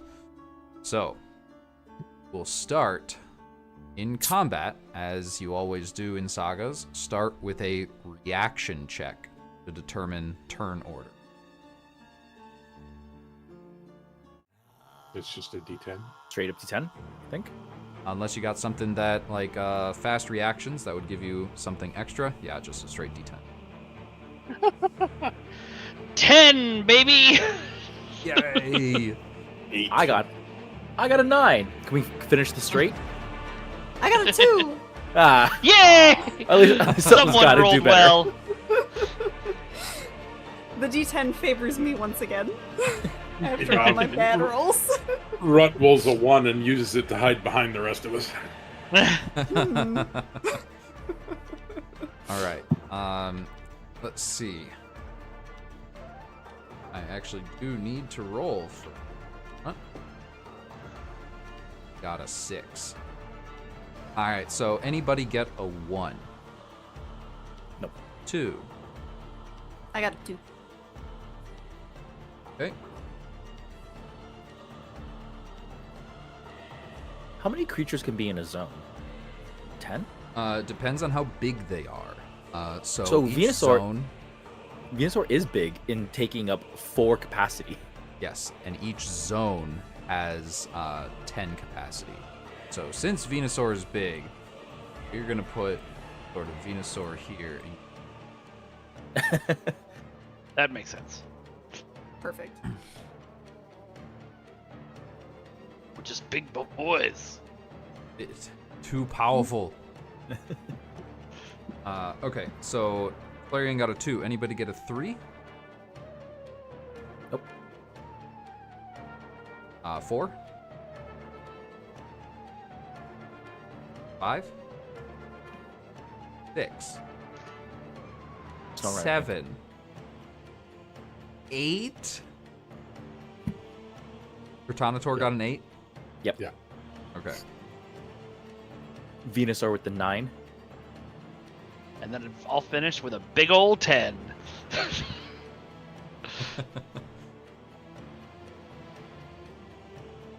All right.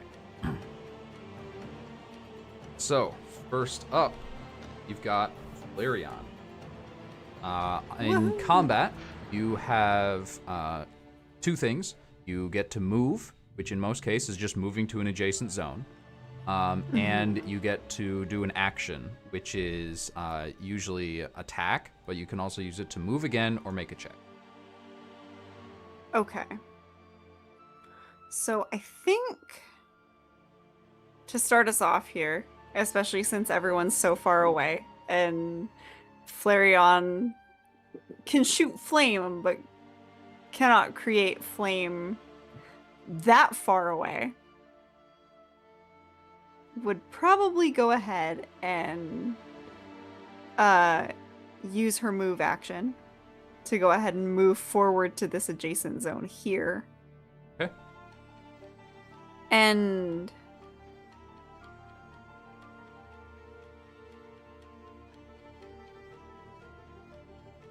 I think she doesn't want to get too far ahead of her friends because they're all bigger and stronger than her.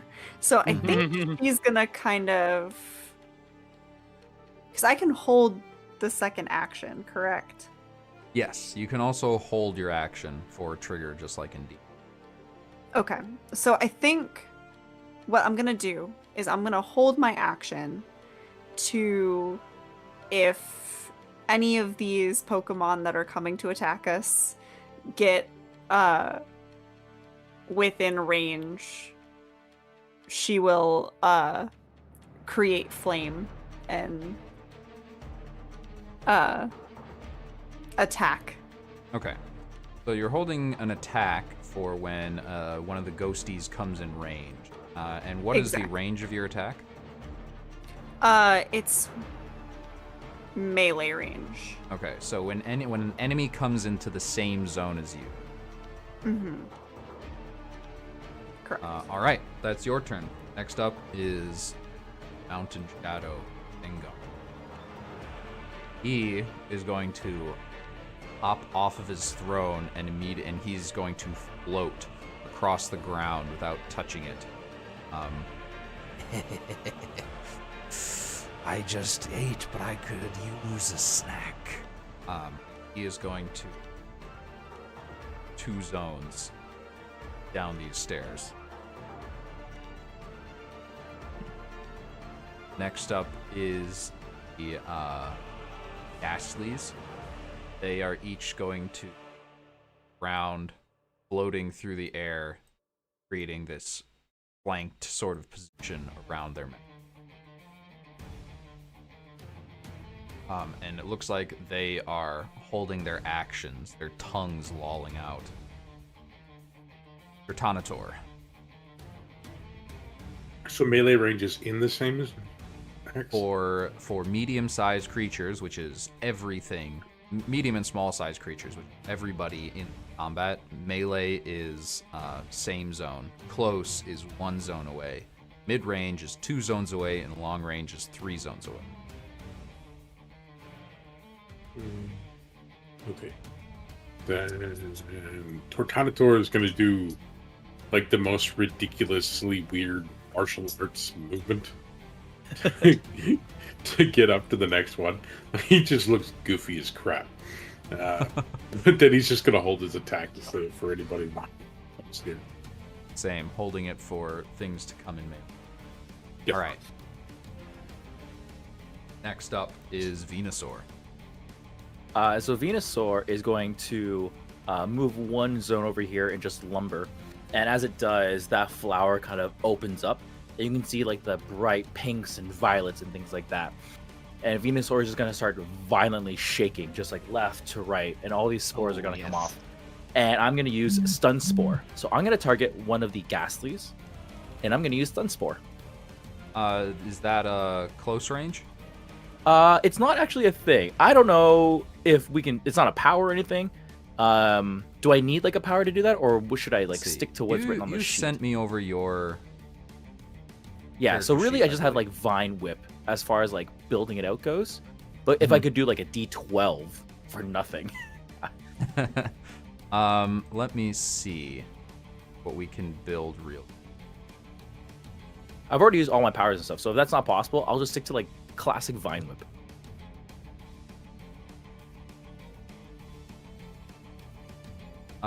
Yeah. So we'll say since you don't have a power that's like Stun Spore, then we'll stick to what you have already.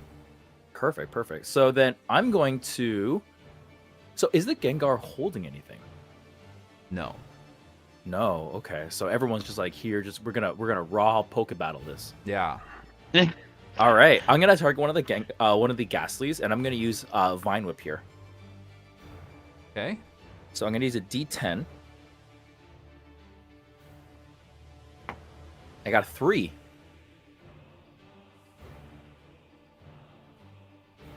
All right. Oh, perfect, because you're using, we're saying you have, like, rules-wise, you are using an actual whip, like a long whip, which has range to hit things in close. Okay, perfect. Yeah. Amazing.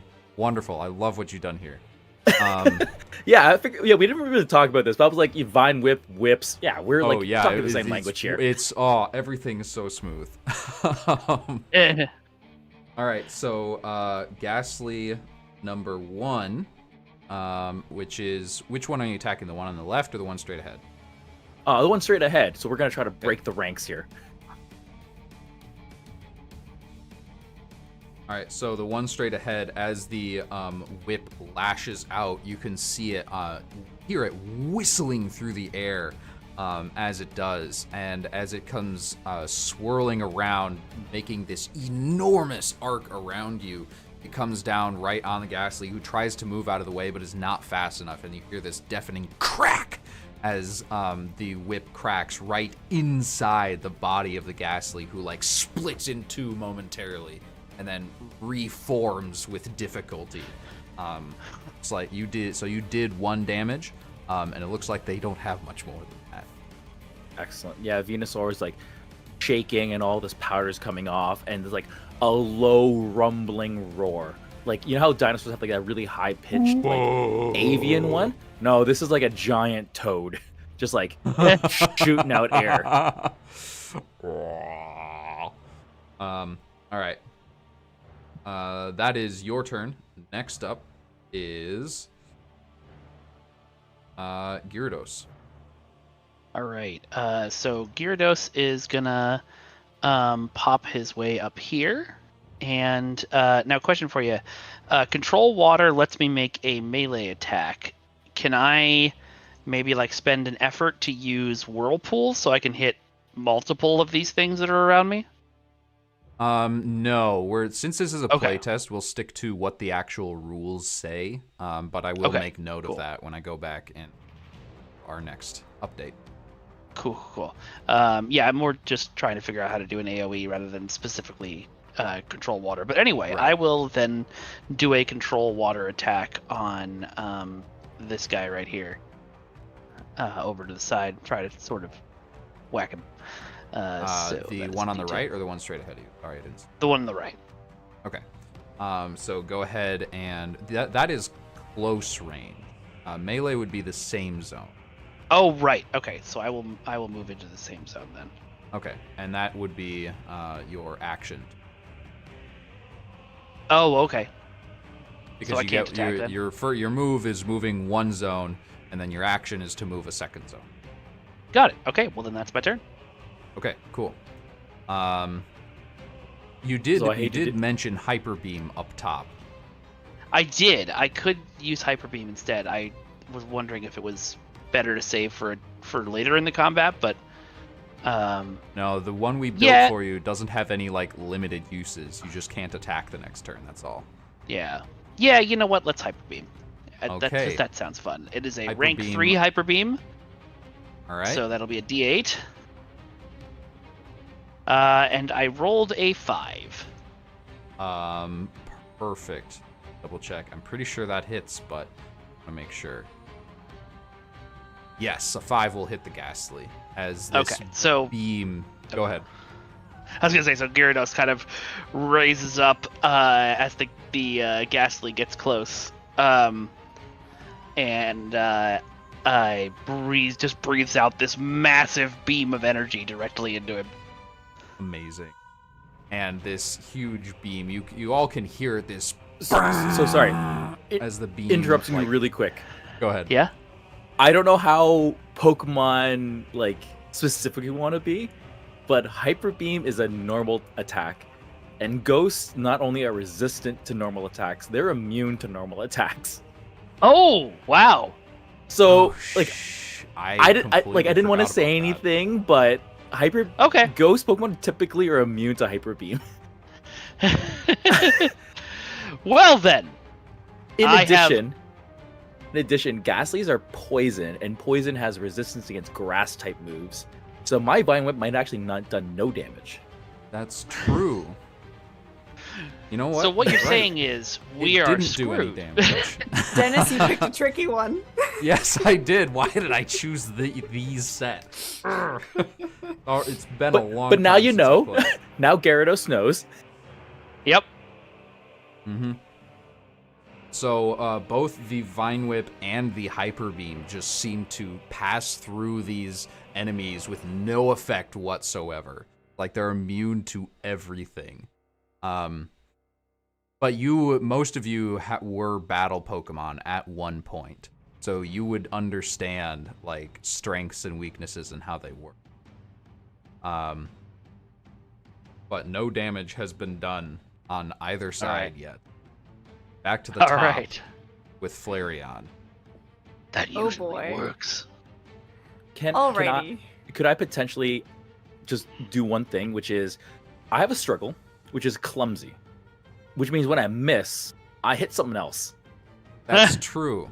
You do. That is how clumsy works. So yes, let me pull up exactly what the wording is on clumsy. So the wording is when you miss with a melee attack. It's a melee attack. It's not a melee attack, so ignore me. This was a close attack.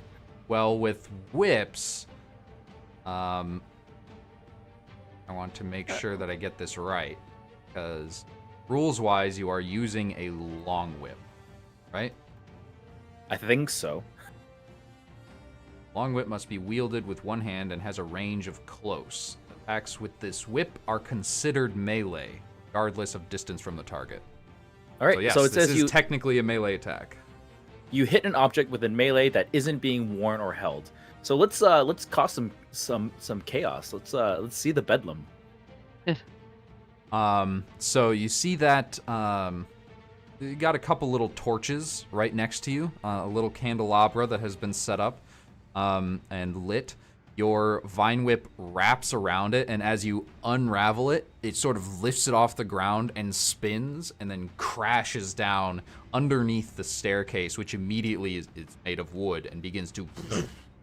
So this center staircase right here has been caught on fire. I don't mind that. Okay. I don't mind that. Good thing I'm immune to fire. I will stay away from that. You're a water type. Oh yeah, You're I'm fine. resistant to You fire, are not also, weak to fire. You are Sorry. also immune to fire. All right. Now back to the top for the second round, Flareon. Alrighty. So that kind of bursts the bubble on what I was thinking of doing. But alright. So at this point, all the Ghastlies are a bit too far away for Flareon to do much of anything, and nobody got any closer like she was hoping. So Runt is safely behind her. Mm-hmm. She's in her element. Bottom. Runt is going to move back towards her. Of course. Hmm.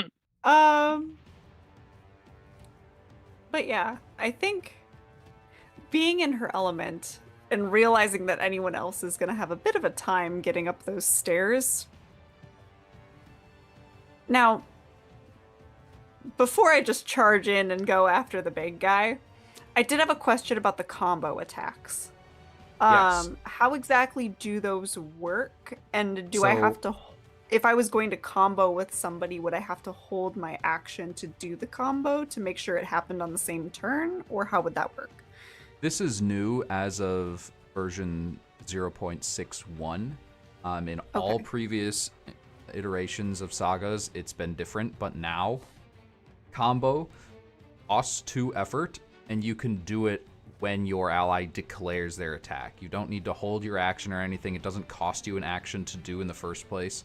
Okay. And basically, so your ally declares the attack. You have to do it before they roll, but Okay. You can say, I'm going to combo with them in this moment, and describe how you do that. Spend 2 effort, and if their attack hits, it will do 1 extra damage. Got it. Okay. So, in that case, we're going to do what I had planned and just kind of... Flareon's going to use her move action to go right through that fire Oh yeah, on the staircase. just wreathed in flame now. And up towards the Gengar. And then take an attack action to do the control fire and create that flame to attack. So that is a D10. That's a 3. A 3 hits. Describe how you control fire towards Gengar. So, normally Flareon would create her own fire, but in this case, as she's wreathed in flame from this candelabra thing that Venusaur knocked over and set the stairs on fire with, she is actually going to sort of, as she breathes in, you would watch as the fire adjacent to her would almost sort of be picked up by that wind and come in front of her. And she would just use that breath to blow it out towards the Gengar and would aim straight between his 2 eyes to sort of set the top of his hair on fire.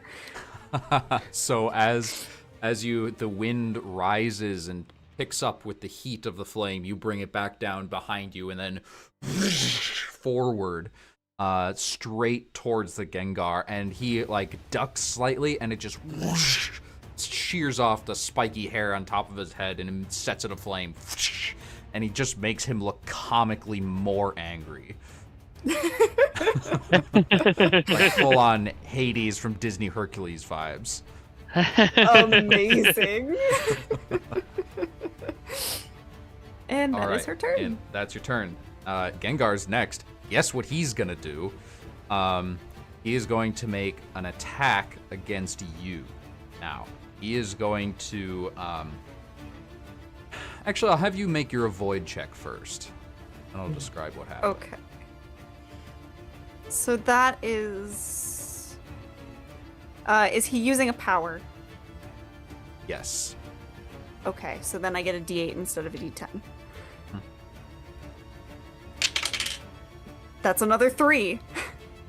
That is a success. So he, in his anger, turns even more translucent, and almost like a darkened form of yourself, another Flareon with deep black fur and purple flames, lunges out towards you with long claws and sharp teeth, but you duck out of the way as it just disappears into the fire behind you. Oh, that's not unsettling at all. And Gengar, having taken that damage, is back. All right. After Gengar is the Ghastlies. And you know what they're going to do. 2 here. 1 there. 1 there. And I need Venusaur and Gyarados. Did I skip Turtonator's turn? I'm at 8. So I think we did. You because we you went read back to you it. readied an action, I thought. That's right. Turtonator raided in action and no one came in. we're Okay. Just we're on wanted the to make second sure. time around, right? We're Yeah, only in We the have not second gotten turn? this. Yeah. We're still at the top of the second round. Okay. Yeah. Making sure I'm not skipping people. All the Ghastlies move in closer, tongues lolling out as they do, and I need. Ooh. Damaged it last turn. Okay. Everybody needs to make avoid checks. Or no. Gyarados and Venusaur make 1 avoid check each, and Flareon needs to make 2. Okay. So I got a D10. 4. Powers or no? This. I'm going to say this is not a power. Okay, then I'm using a D10 instead of a D8. Oh, that first one's a 9. Another 9! No! Oh, No! Remember, when you fail checks, even if it's avoid checks or attack rolls, you regenerate effort points. Okay, I haven't used any effort yet, but I'll remember that for next time. If there is a next you can time. spend 3, I think, to reroll. You can Yeah. spend Oh. 3 to re-roll your own check, and even now, with the new version rules, you can even help someone else avoid. You have to spend effort to do that, but you can. Okay. I think in this So- case I'll focus on myself and I'll use the 3 effort to Can to I s- reroll at least. Can I spend effort to try to assist with these rolls? Yes. So we'll say Flareon is helping herself with one roll, and Venusaur is helping with the second. Awesome. This is all my effort, but yeah, take it. Let's see it. Okay. So here's the reroll on the first. That's a 2 now. Yeah. Aha! Success! Okay. And then the second reroll is a 10, so that's a worse. Oof. So you Okay, take well- 1 point of damage and regenerate 1 effort. Venusaur, how did you Okay. help Flareon avoid the first attack? So as one of the Ghastlies like descends on to like lick Flareon with its like heinous eldritch body, Venusaur just starts inhaling a bunch of air. So with that, those massive lungs just creates like a vortex of air, which potentially could knock that Ghastly off from its game.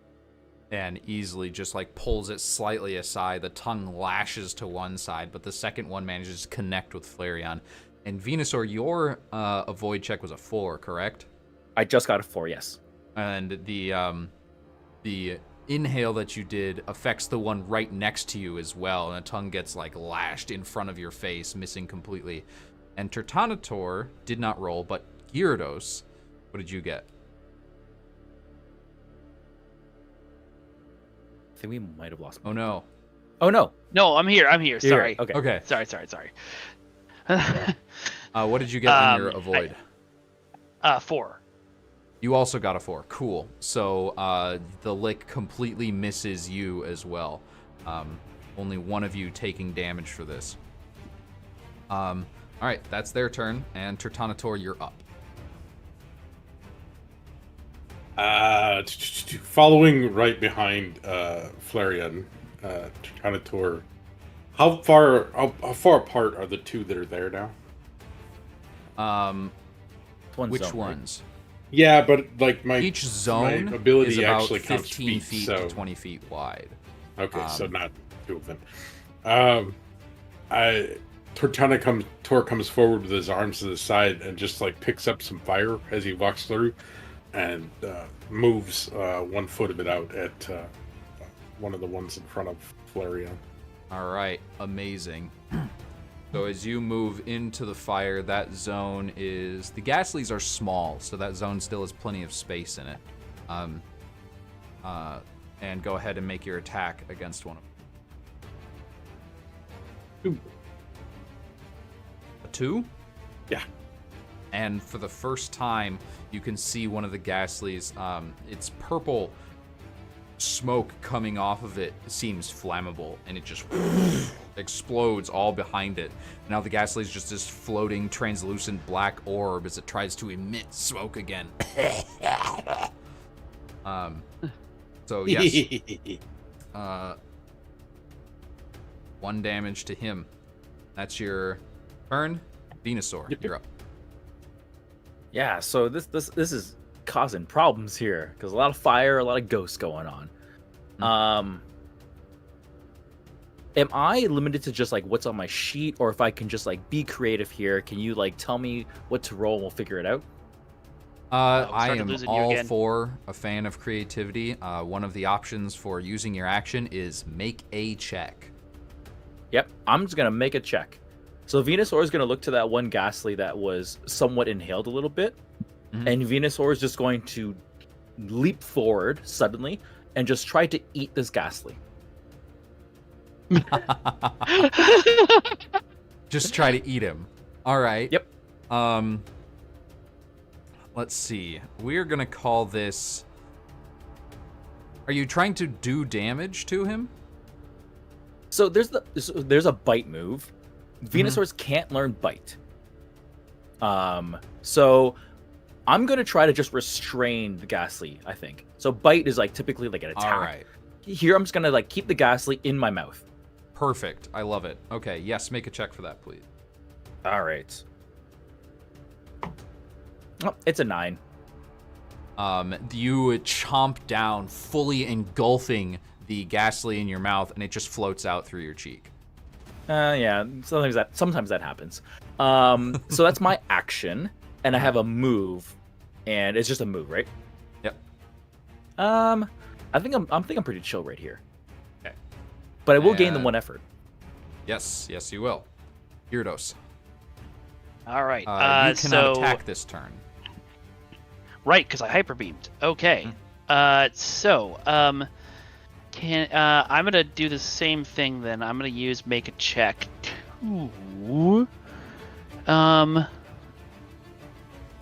Actually, I can use control water if I don't use it as an attack, right? Yeah, absolutely. Okay, cool. So then what I would like to do is take you tell me if I can do this. I would like to create an ice barrier around the Ghastlies and us as like a I'm not trapped in here with you, you're trapped in here with me kind of thing. Aha, I freaking love that line especially. Yeah. So you're trying to make a barrier sort of like here, like all the way around them, or just making a wall across a staircase? Yeah, but either all the way around, whatever I can do. My original thought was all the way around all 4 of them to like lock us in with them, but if I can just do the first 2 and lock them in with the fire and Flareon, that works too. Okay. How much water can you control? Rank you have up to a gallon. I Yeah. can't do that. It's a very thin wall. Barely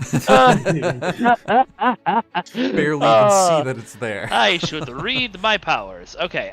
In that case, I'm gonna make a check to Can I push the guy who's in the control square with me into the fire? Can I do that, or does that count as an attack? Yeah, you can absolutely try to force someone into a damaging area. Okay, great. I assume just D10, so I don't really have anything that goes with that. Yep. That's a 9. Ooh. As you try to wrap your tail around this guy to throw him into the flames, your tail just passes right through him. I hate fighting ghosts. All right. Snorunt is nice and far away and is going to continue cowering behind the door. It's behind a nice pillar. Flareon, back to the top. Round 3. All right. So for round 3, I think now that we've got these 2 Ghastlies here, we really need to get rid of at least one of them. And so Flareon is gonna go ahead and do the control fire again. Yeah. Alrighty. Which one do you want to target? Let's do the one on the left. All right. I believe the This one on the right is currently damaged from Conator's explosive attack with them. Right. Okay. So in that case, we'll do... seeing that that one's more hurt, she would go ahead and go after that one then. All right. And then we'll use the D10 for the attack here. Oh, that's an 8. Oh. Again, you do the same thing, the same move, and just like torrent of flame straight forwards, and it just licks across the railing and the stairs and the platform on the other side, and the Ghastly just flies right over. These ones are more slippery than than their master. Staying right there in the fire. Yeah, I think she's pretty comfortable there. All right, Gengar's turn. Don't forget your effort. Oh yes, I do get that effort back. Thank you. Get your effort. Huzzah. Ah.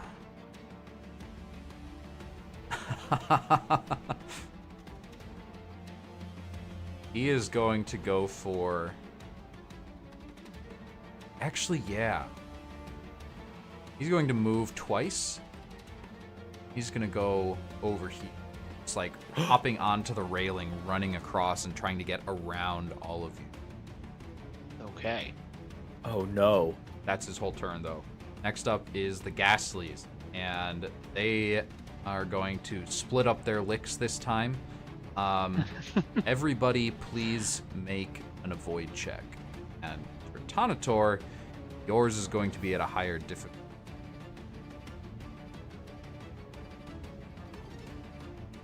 Okay. I got a 9. Is it a power or no? No, it's because these Ghastlies know 2 moves. One of them is Lick, the other is Payback. No, I'm wondering, is payback a power? 'Cause I have dodge powers. Yes. Okay. Payback is going to be definitely a power.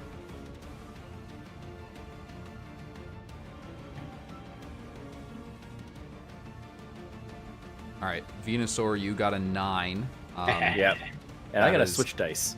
Ooh, It's a good that call. is a failure. You get 1 effort point back, and you lose 1 health. I got 2.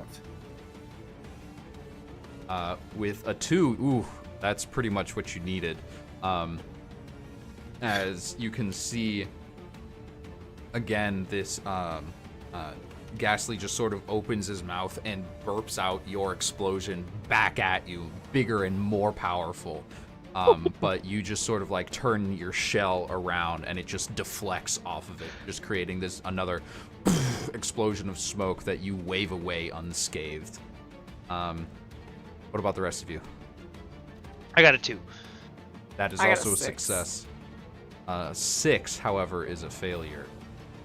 No. So as the tongue makes contact with you, you feel it just like rip some of your fur off. It's like its barbs latch into you. But Gyarados, you manage to slither and fly out of the reach of the tongue for a second as it lashes out. That's their turn. Stop trying to lick me. Tanator, Your you're up. tongue to yourself.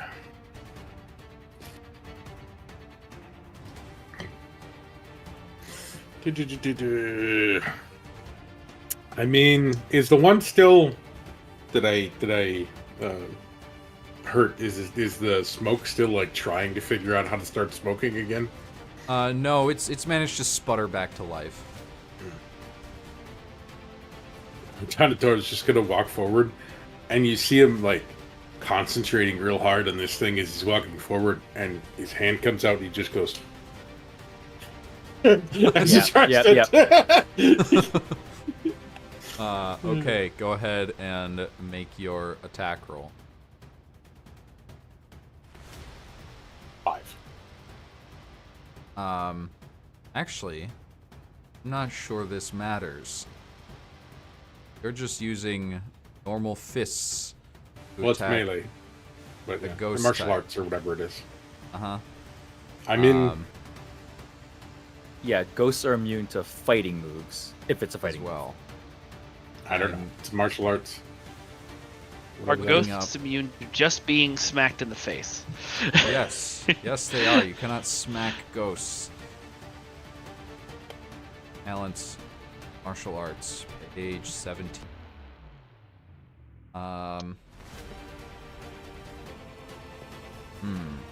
I gotta add, you can punch ghosts in there somewhere. Making note of that, but sticking with the rules as written for right now. Your attack just passes right through. I mean, for a genre non-specific, that's not exactly a thing you want to stick in the attack. Yeah, I know, but something in there about like martial arts counts as a powered attack, a certain level or something like that. Yeah, but in rank this 2 case, counts it's as- either yeah. normal Yeah, or fighting. Either way, it will not affect this ghost. I still poked him in the eyeball. Just didn't get hurt. Yes, your hand passed right through, and he continues smiling and. Oh, then if my hand's passing through it, then the fingers are actually in the eyeballs. And he goes. Nice. Stop that! Stop that!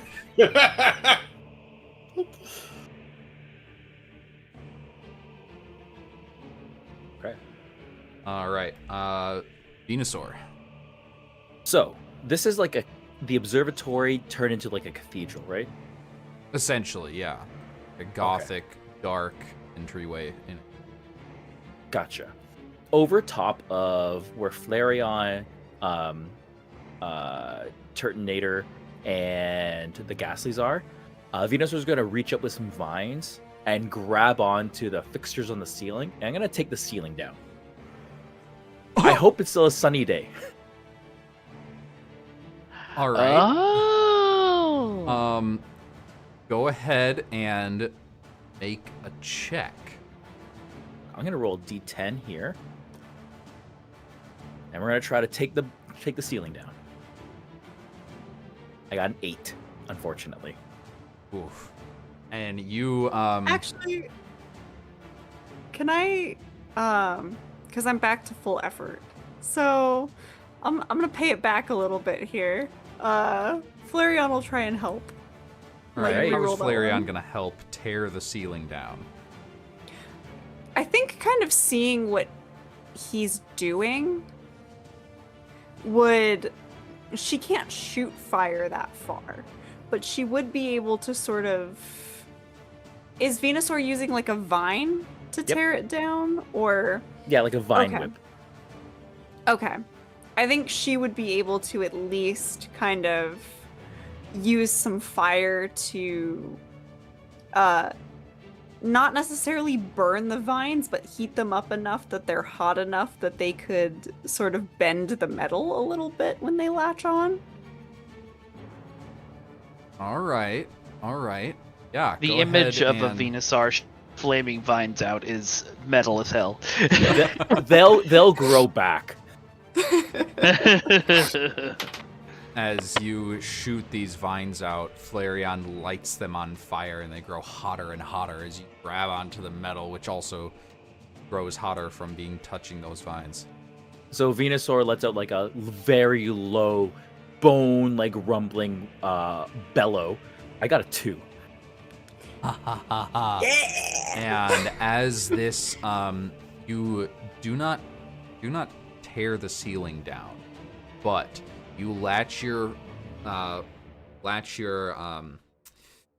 vines into that sliver in the observatory window and pull. And it seems like the observatory itself is locked, but you tear a hole into that door on the ceiling, and the light begins to spill inwards, and the Ghastlies all.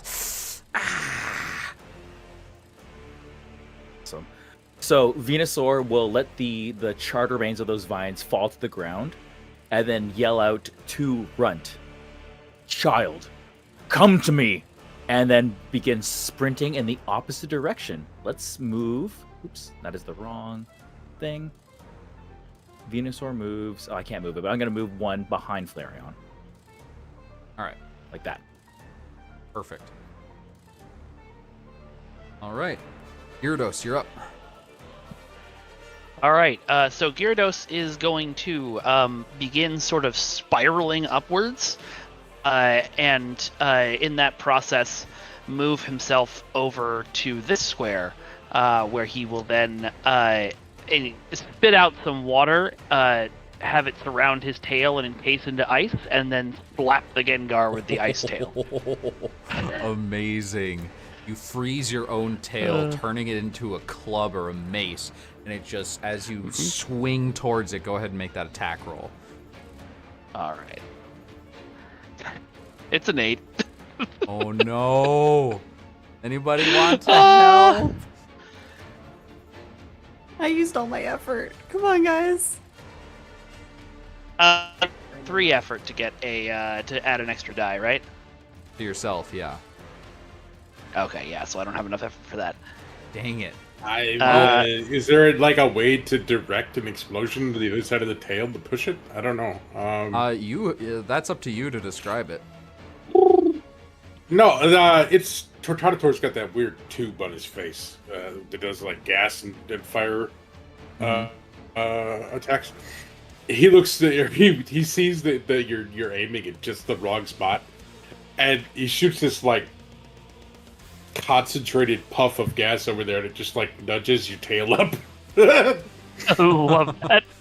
All right, as Tortanator shoots this bit of wind to help push your tail into the right direction, go ahead and roll that attack. That one was a 5. 5. Better than an 8. Yeah. Still misses. Nah. As All the right. tail Well, we tried. whooshes right at the Gengar. The Gengar sort of like running on this railing goes and hops over it as it just like takes out the entire railing. The ice on your tail shatters and you leave a pile of shattered ice and splintered wood on the ground below. I'm great at turns destroying his head the scenery, other guys. direction. All right. Snowrunt heard Venusaur's yelling and is going to sprint this way. Okay, I'm coming! I'm coming! And that is his turn. Back to the top with Flareon. Alrighty. We're gonna see here, because I have these confidence here. Ghastlies are much more difficult than we thought. And I'm at half my health points, guys, so... I'm feeling like with sunlight here, the stairs on fire, I feel like the deck has been stacked pretty nicely for Flareon. Very true. So I think with that, we're gonna do another control flame and shoot it at him and try and, even if we can't hit, at least back them into the sunlight a little bit. That's a 2! That is absolutely a hit. Yes! The third time's the Yes. charm. Straight forwards. And you're targeting the damaged one? Yes. All right. And within that, inside that torrent of flame, you hear just a scream echoing out through this cathedral-like space and it slowly descends into nothing. And when the flame stops, the Ghastly is no longer there. Gone. It's vanished. Yeah! We did it! We got one of them! We got one. We got one! It is now. All right, good the game, everyone. I'll Gengar's see you next turn. week.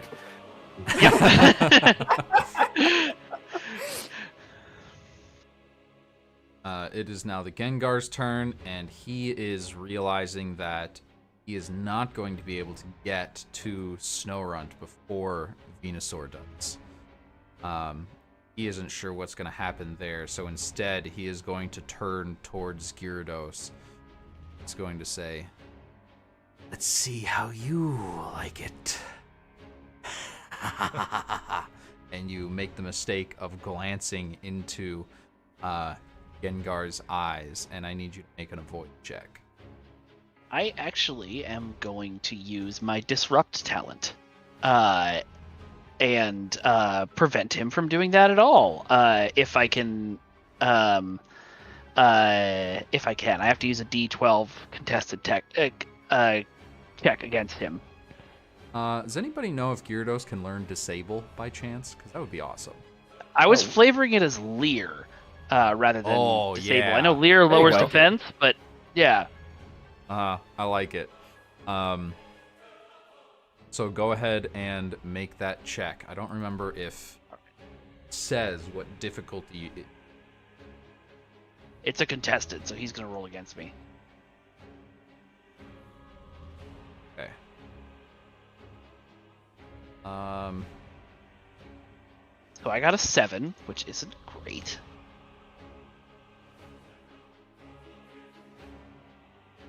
Check or contested check. So I will make a static number, and a 7 is not going to be. Yeah. So- All right. Drain my soul, baby. You see a shadowy version of yourself just erupt from through Gengar, mouth opening wide enough to swallow you whole, is just charging towards you. Now I need you to make an avoid check. You still have another chance to get out of it. All right. 3. Oh. And with a 3, you that concentration shifts from Gengar to the illusion he's created, and you just stare it down, and the illusion poof, vanishes. Nice. Nice. All right, that's Gengar's turn. I think he's going to move. No, he's not going to move there. Move down 1. Continuing to run across the railing, now sliding down the railing, down the banister. Now it is the Ghastly's turn. Left. One of them going to attack Gyarados, one of them is going to follow Venusaur, and the other is going to attack Protonitor. So everyone except Flareon, please make a voice. 4 for me. Power It's a or no? success. Crit Power 1. or no? Oh, A sorry. 1 is obviously a success. Tertantor, what'd you get? Is it a power or no? No. It's lit.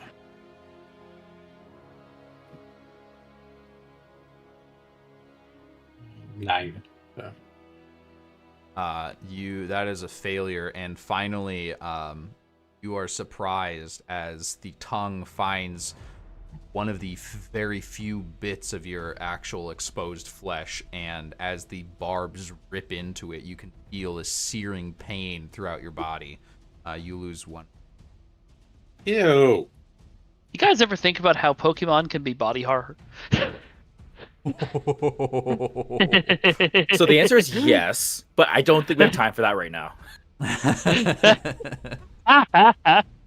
Oh, I was just thinking about the barbed tongue raking your exposed flesh. Yeah, I warned before, I tend to go into the horror descriptions sometimes. It has a chance to paralyze. Like, there's a lot going on. Oh yeah. Oh, yeah. Tertanator, you're up.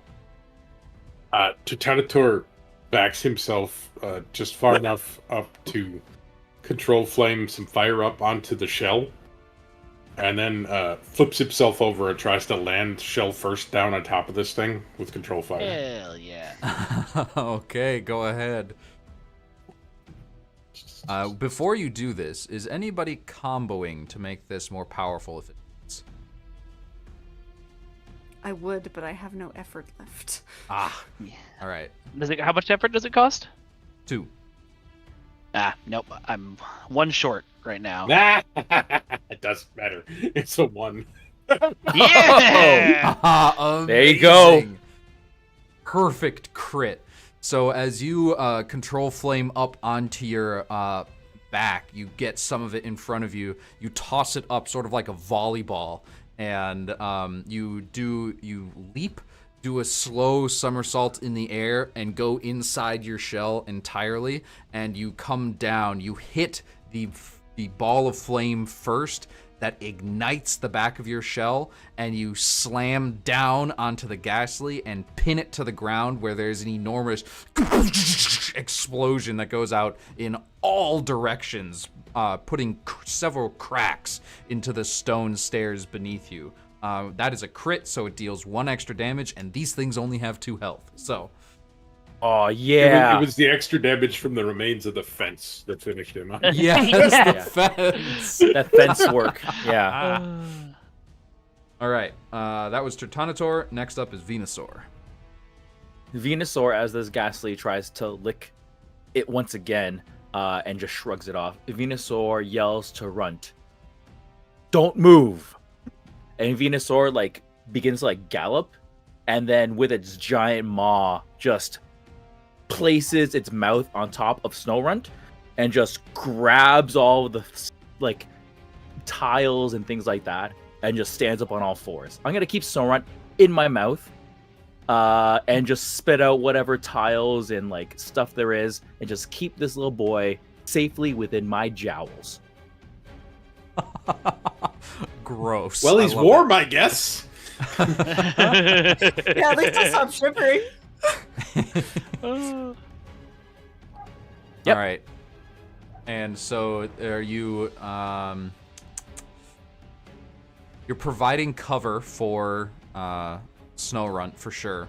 And we will reflavor spitting out these tiles as your like whip attack.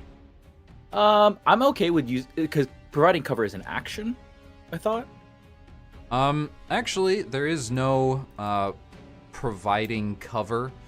There's just what cover does so far. So Okay.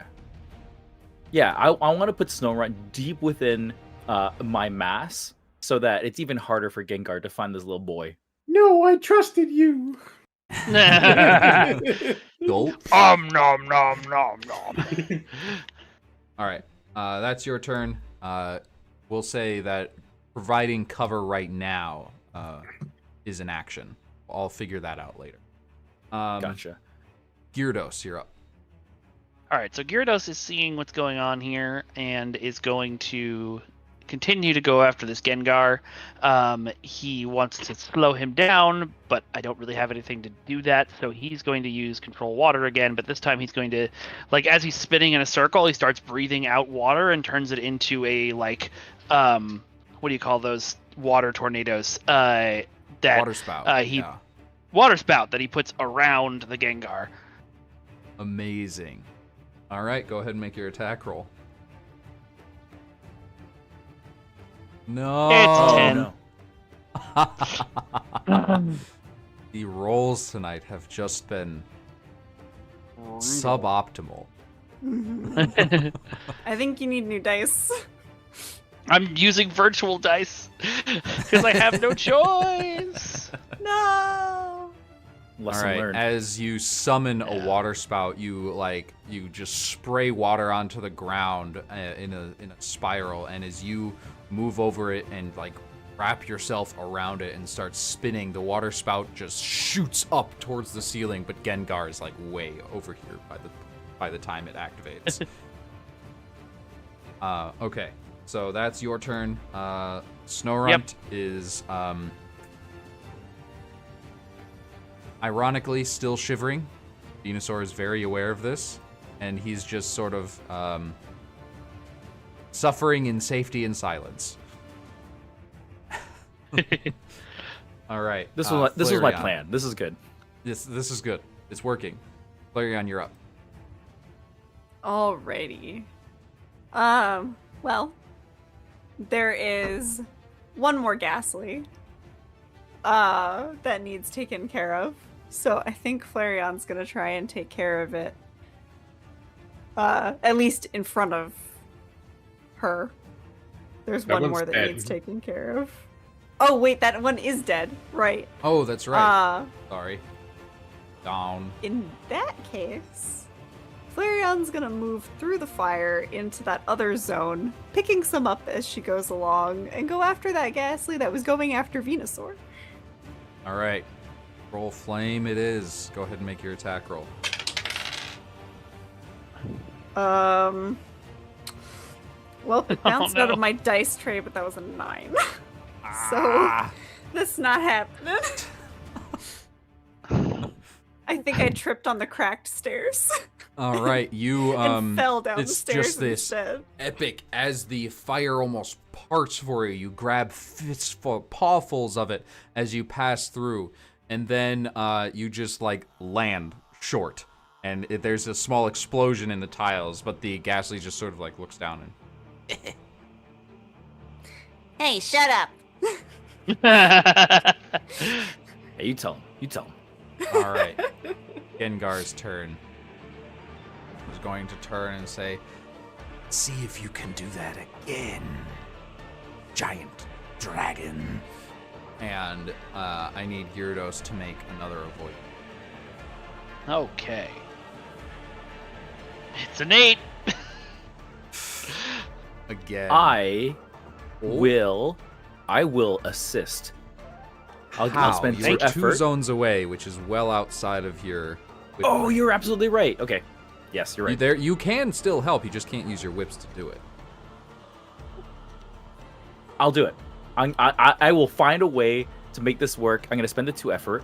And because I know you, Dennis, the way I will help Gyarados is through backstory. So we travel back through time on the path up the mountain with Venusaur, trying to find food and whatnot. And Venusaur looks to Gyarados and says, "Has anyone told you you have a strong heart, a heart like no other?" They have not. What do you mean by a strong heart? When you looked at the child and you wrapped your body around them, you didn't think about that, did you? You acted without knowing the consequences, without knowing the cost. You simply knew it was right. Isn't that true? I suppose so. The child was cold. I warmed him. There are very few Pokemon, and less than people, who would ever do such a sacrifice.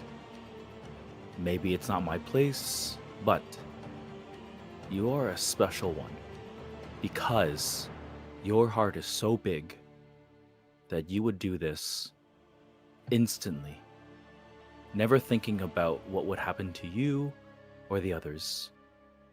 You have a strong heart. Thank you, my friend. And with that, we switch scene back into the battle, and as this flashback plays through your head, Gyarados, you remember that you do indeed have a strong heart. There are people here that you need to protect. You cannot afford to be fallen now. You cannot be brought low in this moment, and you just let your own horrifying visage that was created by Gengar just wash over completely. And you stand up, rise above Gengar, and stare down at him unfazed. I have a that was a strong help? heart. You So I still get to reroll, right? still need to reroll. Yes, still reroll Alright. it. It's a 2! Yes! Yes, no damage. Fabulous! Amazing.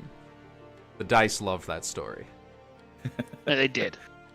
All right, that was Gengar's turn. Now it's time for the Ghastlies again. There is 2 left. Okay, there it is. One is going to dart over to... Oh, there's only one real option.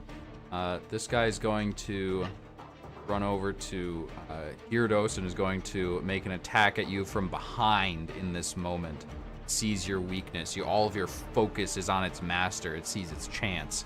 And so I need Gyarados to make an avoid check, and the other one is going to try to add insult to injury to Flareon on the ground. And so Gyarados... 4 on the avoid check. Perfect. You are totally fine. You just dodge out of the way. And the Ghastly looks up at you with fear. Send them all, I care not. Emma, I'm out of effort. It's a 5? 5 is a success. Oh, Yay! Misses entirely as you roll quickly out of the way, ready to pounce again. Turtonator, it's your turn. Protonitor turns and hurls itself through the flame over top of Flareon and takes flame with him for control flame at this thing. Just doing like cartwheels through the air now, bringing it all into one ball and slamming it down with an explosion. A 2 is absolutely a hit. You make contact with the ghastly, bring it low to the ground, and with a paw-like fist, slam into the tiles below, cracking them as they begin to glow red hot, and the ghastly slowly recoalesces above your hand, but it definitely looks injured from that. All right. Then Venusaur, you're up. So Venusaur will move with Runt still in its mouth. And I'm going to use my Vine Whips, and I'm going to try to bring down the ceiling and lit in the light over top of this Gengar and Ghastly. And the Gyarados as well. You would know from being out, before you bring down the ceiling again, you would know just from being outside enough and from seeing the lack of effect from the first time you attempted this, that this is indeed a nuclear winter, which basically means it's cold because there is no sun. It has been blotted out by all the ash. Gotcha. So instead, Venusaur will use the Vine Whip to just bring ruin down upon this Gengar, using the debris of the ceiling. Yeah. I'm gonna. So it's the very classic throw shit at them and see what happens. Yes. Throw shit and see what happens. Go ahead and make your attack. Oh, it's a 6. Not great. With that, the Gengar easily turns, sees your vines shooting straight towards it, clutching this rubble, and it just ducks down, and Gyarados narrowly avoids it as well. Failed check, 1 effort point back. Next up is you, Gyarados. And Venusaur whispers, Alrighty. like ever so slight, with like a mouthful a little bit, and says, "Sometimes our moment comes, and sometimes we're not ready for it. But the moment happens, and we try our best. Do you understand?" And I'll end my turn there. Okay. Venusaur's over there spouting wisdom. I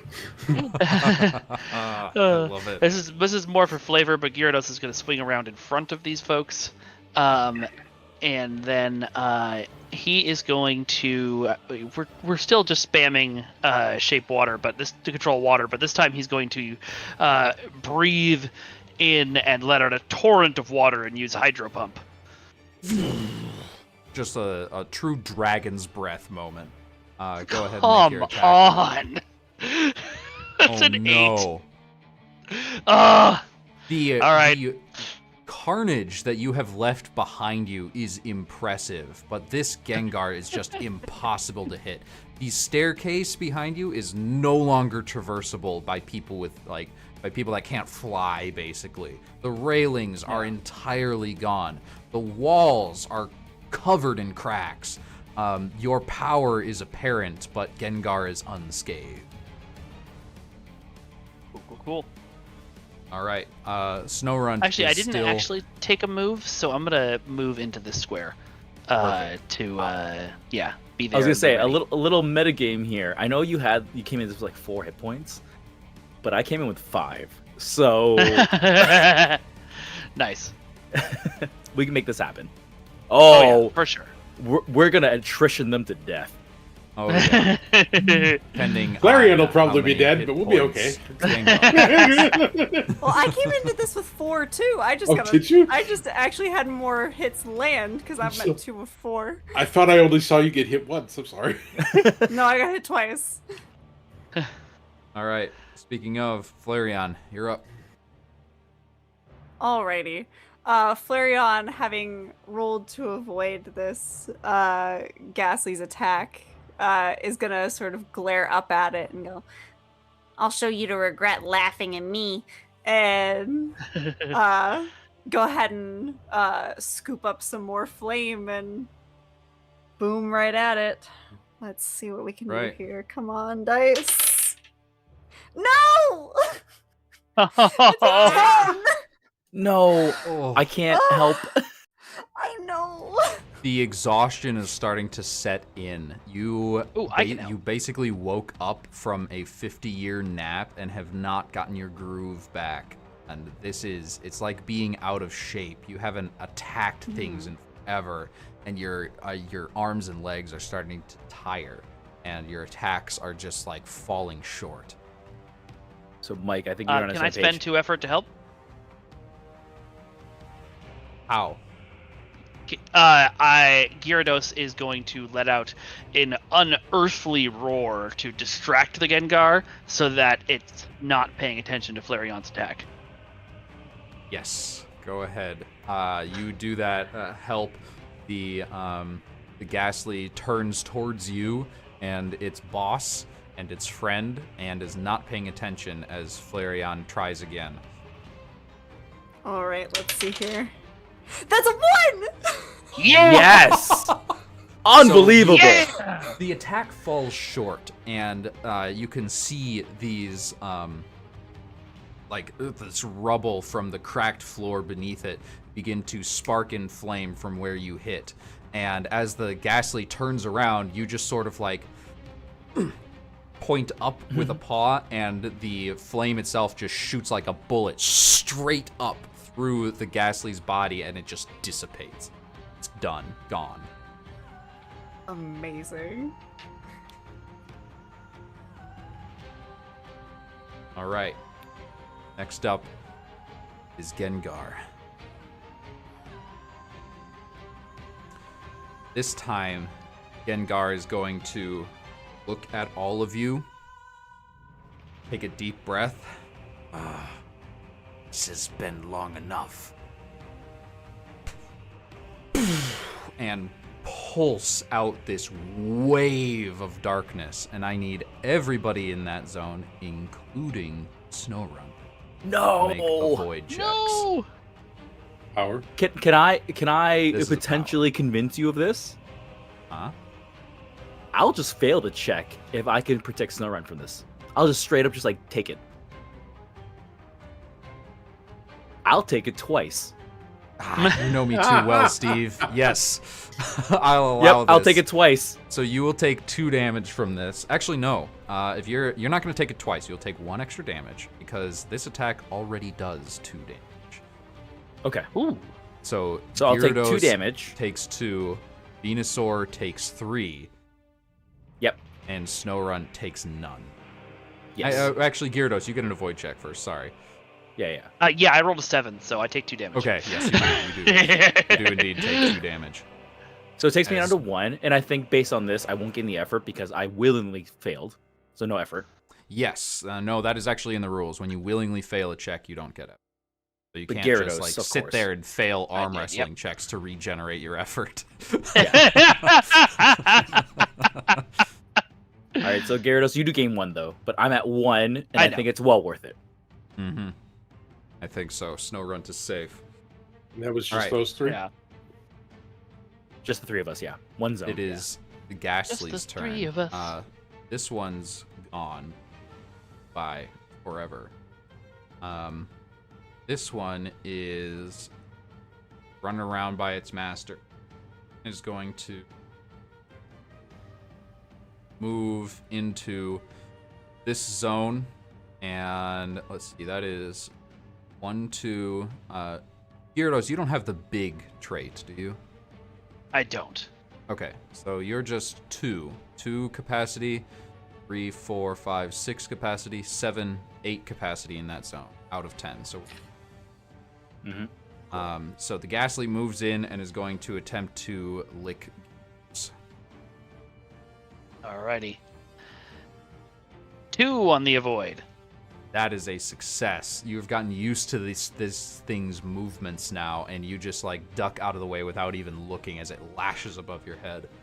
Turtonator, up. You said the stairs aren't climbable anymore.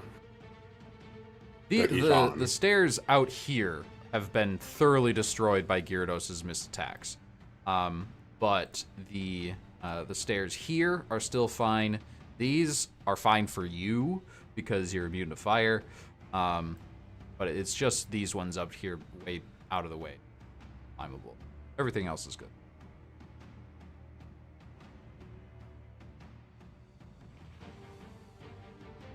Yeah, well, I'm not going to get to attack, so I'm just going to move twice and be right over here, off the edge of the stairs.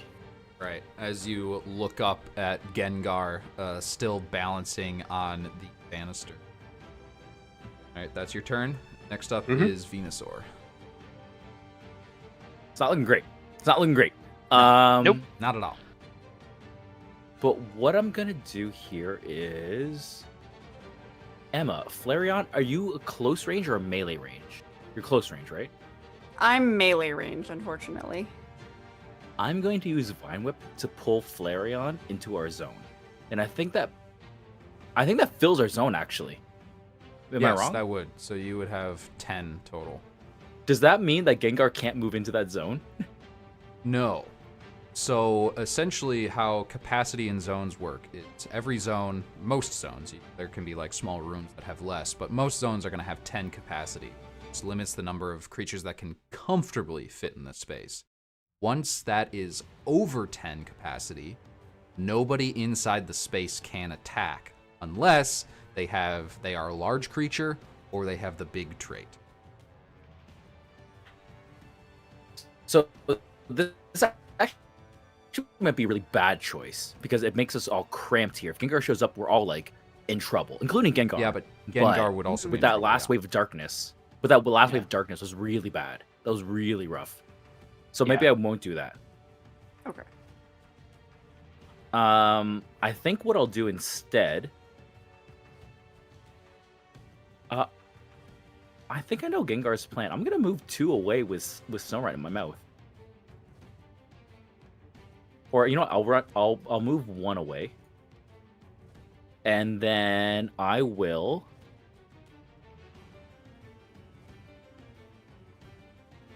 Can I like hold a stance, like prepare myself for an attack, like ready a dodge or something like that? There's nothing like the dodge action. Sagas, right? I'm okay with that. I think what I'll do is I'll just begin to, so the sun isn't helping us. I think I'm going to actually, I'm gonna bump up Snorunt here a little bit. I'm going to take Snorunt out of my mouth, and I'm going to tell Snorunt, this might be it. Now, you, small as you are, afraid as you are, you are something I have never seen. I've lived for decades, more than a century. And you've shown in just half of a day that you want the world to be better, that you want to see people safe and happy. But unfortunately, our world is such that you have to fight for it. I release you. I can no longer protect you. You could run away, and I would not hold that against you. Live, see another day. Find friends, find family. But if your heart says so, your aid would be invaluable. Show this Gengar how much you want a brighter future. And Venusaur will just expel this Snorunt back onto the ground. And that's my turn. Just this covered in slime. Yep. And he's Like sort little of mushrooms, some little weeds here and there. Yeah. sort of like shakes out Odd his piece hair of blanket, seaweed. like wipes it off. Yep. Okay. I like the idea. But you're valuable too. You're good at protecting people, and there's people that need protecting, so be careful. And Snorunt is going to turn towards the door, and next turn he's going to try to open. Okay. All right, that is your turn. Gyarados, you're up. All right, Gyarados is getting sick of this and not being able to touch any of these ghosts, and so he's going to look at the ghastly next to him and just go to try and bite it, and then remember at the last second that these things seem to be immune to just biting them, and fill his mouth with a whirlpool of water as he comes down on it to try and smash it with the water instead. So not only is there teeth gnashing to contend with, but there's also a whirlpool, like a water spout inside your mouth, that is going to suck this ghastly down your gullet. Go ahead and make your attack roll. It's a 1! It's something! And with that, the fourth and final ghastly is just devoured completely. And it is now gone and not coming back. You can see Gengar, the smile turns into a scowl. You can see Gengar. This is more difficult than I thought. It's time to get serious. And you can see Gengar's form begin to change as his arms go down towards the ground. And he is now on all fours. His hands turn into paws, huge and flaming with jets on the side. And he is going to take Mega Gengar. And he is now a boss monster. All right. Okay. It's fine. All right. It's all fine here. Snorunt. It is Snorunt's turn. Snorunt is going to go here, going to try to open the door, and first check, 10. Going to rattle, try to get this thing open. It's just not working. He's too small. Flareon, you're up. Alrighty. So, Flareon's a little bit of a distance away. I think what she's gonna do, now that that zone has cleared out a bit more, use her move action to move in close to Gyarados. Keep an eye on this Gengar as kind of scowling a bit, trying her best not to shake with the exhaustion and the fear that she's already feeling as she moves closer to her much larger friend, and is going to ready a control flame for when it gets closer. Right. Control flame has been readied. It is now Mega Gengar's turn. First thing he's going to do is he's going to hop over Gyarados and move into this zone. Ghastly is gone. And he does move in melee, so your held action goes off, Flareon. Perfect. Let's give this a shot here. 6. Oof. 6 is not enough. As he flips over Gyarados with giant flaming hands and almost like this rocket-like poison cloud coming off of him, he lands on the stairs and is going to, with both hands, summon up power and shoot them out in 2 directions. Boss monsters get extra attacks. Gyarados and Flareon, Both of you, please make avoid. Is this considered a power? This is absolutely a power. Perfect. That's a 4. The 4 for me as well. Oh, that's exactly what you needed. Ties go to the player. Players win ties. Yes! That is infuriating. He summons up 2 more visages of yourself. Gyarados in one hand shoots it towards Flareon. Flareon in the other shoots it towards Gyarados. And both of these shadow forms just miss over your heads and dissipate into nothing in the air. Scowls again. Try harder Turtonator. next time. Turtonator. Dang it.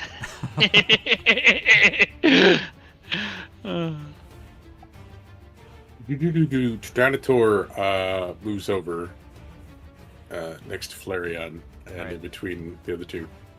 He looks down at Flareon and goes, "Do you mind if I borrow some of this?" And just hovers his hand over the fire on top of your head. Go for it. Just whoop, the fire blasted at him from the control fire. I can't create my own yet, so. Whoosh, go ahead and make your attack roll. Oh no, that's not gonna do nothing. That's a 10.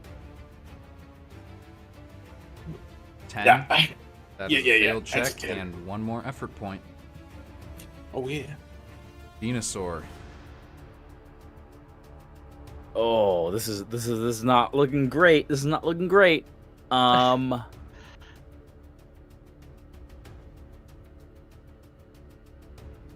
going to try to absorb the radioactive energy streaming through this cathedral into my flower. I'm going to try a solar beam, and I need to pull in. I would like to make a check. I like to pull in as much rancid radiation as possible into my body. Right? I will. Again, I wanted to keep this rules as written, but I love where you're going with this. So, I'm going to say that Solar Beam, you need to use an action on one turn and then an action on the next turn to actually attack. Yep. The attack even is roll going for to it. be like normal for when it actually happens. You don't have to roll yet. But on your next turn, you will be able to use Solar Beam. And it is going to be essentially the same thing. Let's make it a mid-range attack that has a single target and does 2 damage if it hits. Sounds good. So, do you want me to roll for it? When you make your attack, yes. Okay. So Venusaur is going to go ahead and open up those flowers. Small leaves begin to sprout. The warts kind of like deflate a little bit, you can see. And like the skin becomes taut, like very dry leather. As Venusaur pulls in, quote, sunlight. Not really sunlight, but something, an energy, a power. And the flower begins to like wane and become weird for all that word means. And that's my turn. I love it. Gyarados. Alrighty. Gotta fuck up this. Oh, sorry, PG-13. Sorry. No, that's allowed. It's fine on my channel. Okay, good.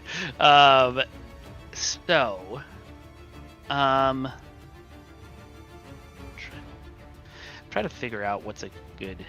Sorry, my brain has run out of cool things to do with water, which seems to be the only thing that hurts this guy. So I'm. Go ahead. I was gonna say, as you're trying to figure that out, if this helps, I do have the 2 effort. We could do a combo.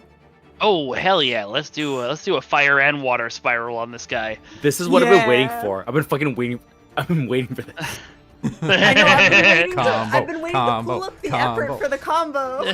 Let's do it. Let's do it. Let's do it. All right. So Flareon and I shoot out spiraling but not touching corkscrews of water and fire at the same time at this stupid Mega Gengar. All right, as this opposites attracting spiral shoots towards the Mega Gengar, Gyarados, go ahead and make your attack roll.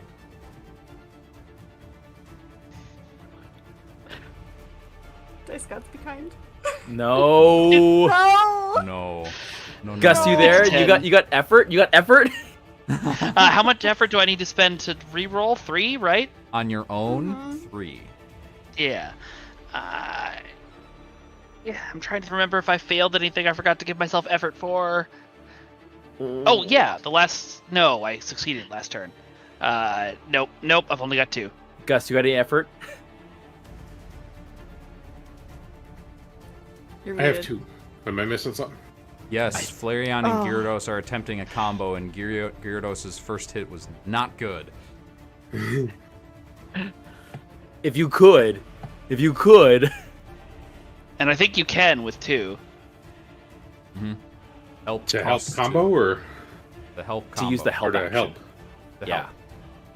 help. What are you trying to do? We made a corkscrew of water and fire that's spiraling towards the Gengar currently. But then I rolled a gosh darn 10. I mean, I feel like I'm just going to add more fire to this thing. So, Valid. just reach out Valid. and... Yeah. All right, that's the help. Go ahead and try again, Gyarados. 6? 6. Still not No. as this torrent Mega of water Gengar. and flames Wait. Can I smashes spend into its 2 effort to help Flareon? eye. No. Flareon's not making the right. It's a good Nice try. Good try. Valiant effort. We tried. You gotta try it. So unfortunately the combo misses and just opens a hole in the side of the cathedral, and Snowrun turns, looks at the battle, looks at you, and is gonna start making a break for that direction instead. And actually, it's his turn. So Snowrunt is going to dart 1, 2, staying far away from Gengar as possible. All right. Next, back to the top, Flareon. All right. Well, seeing as the corkscrew didn't work, Hey, I've got 2 effort. You want to try a combo again? we can. Can. Flareon will look up at Gyarados and go, Take 2?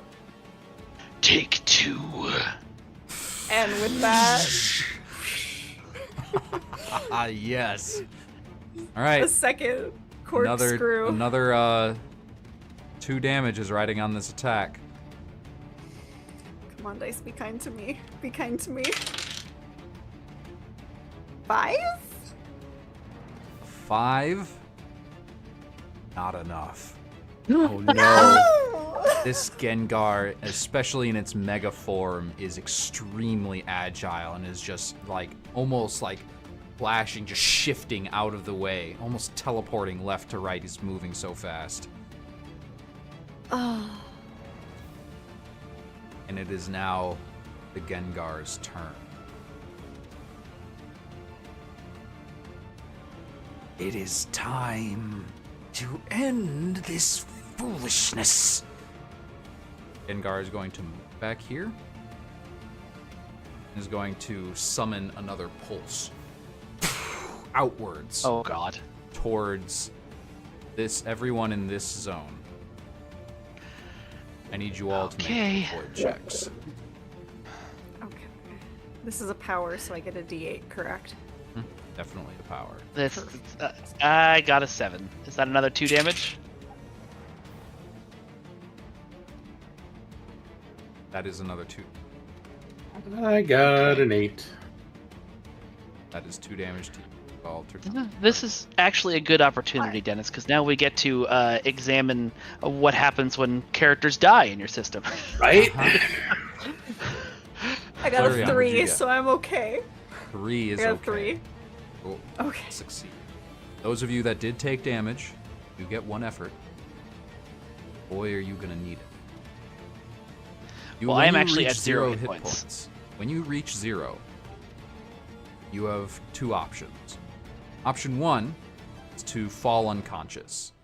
You basically fall unconscious, you don't get turns, things can still damage you and kill you at that point. The Okay. other option is your last stand.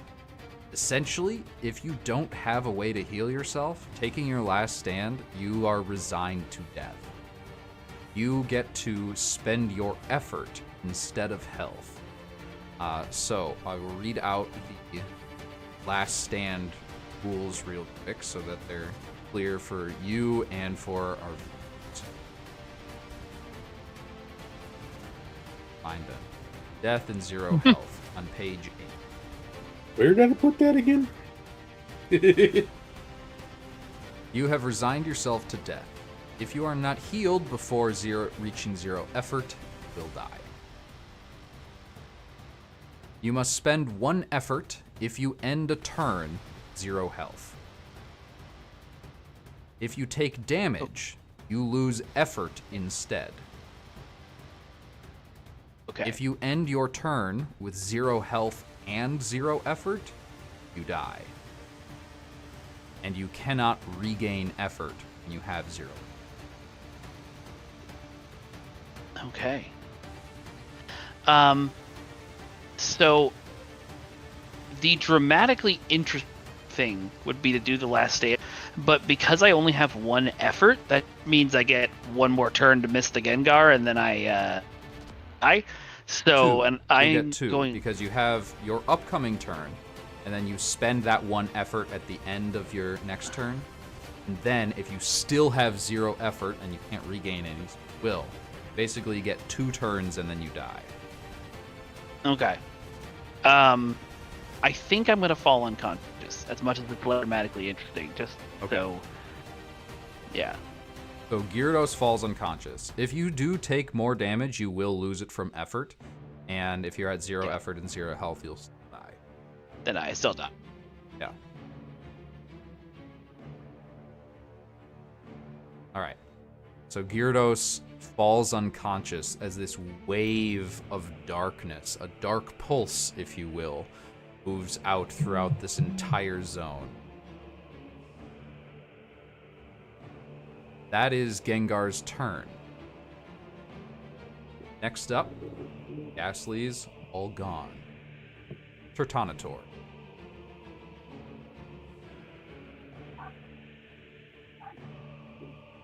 Would I damage the unconscious dude if I ran along his back and jumped off his head? No. Nice. Good question. Good question. All right.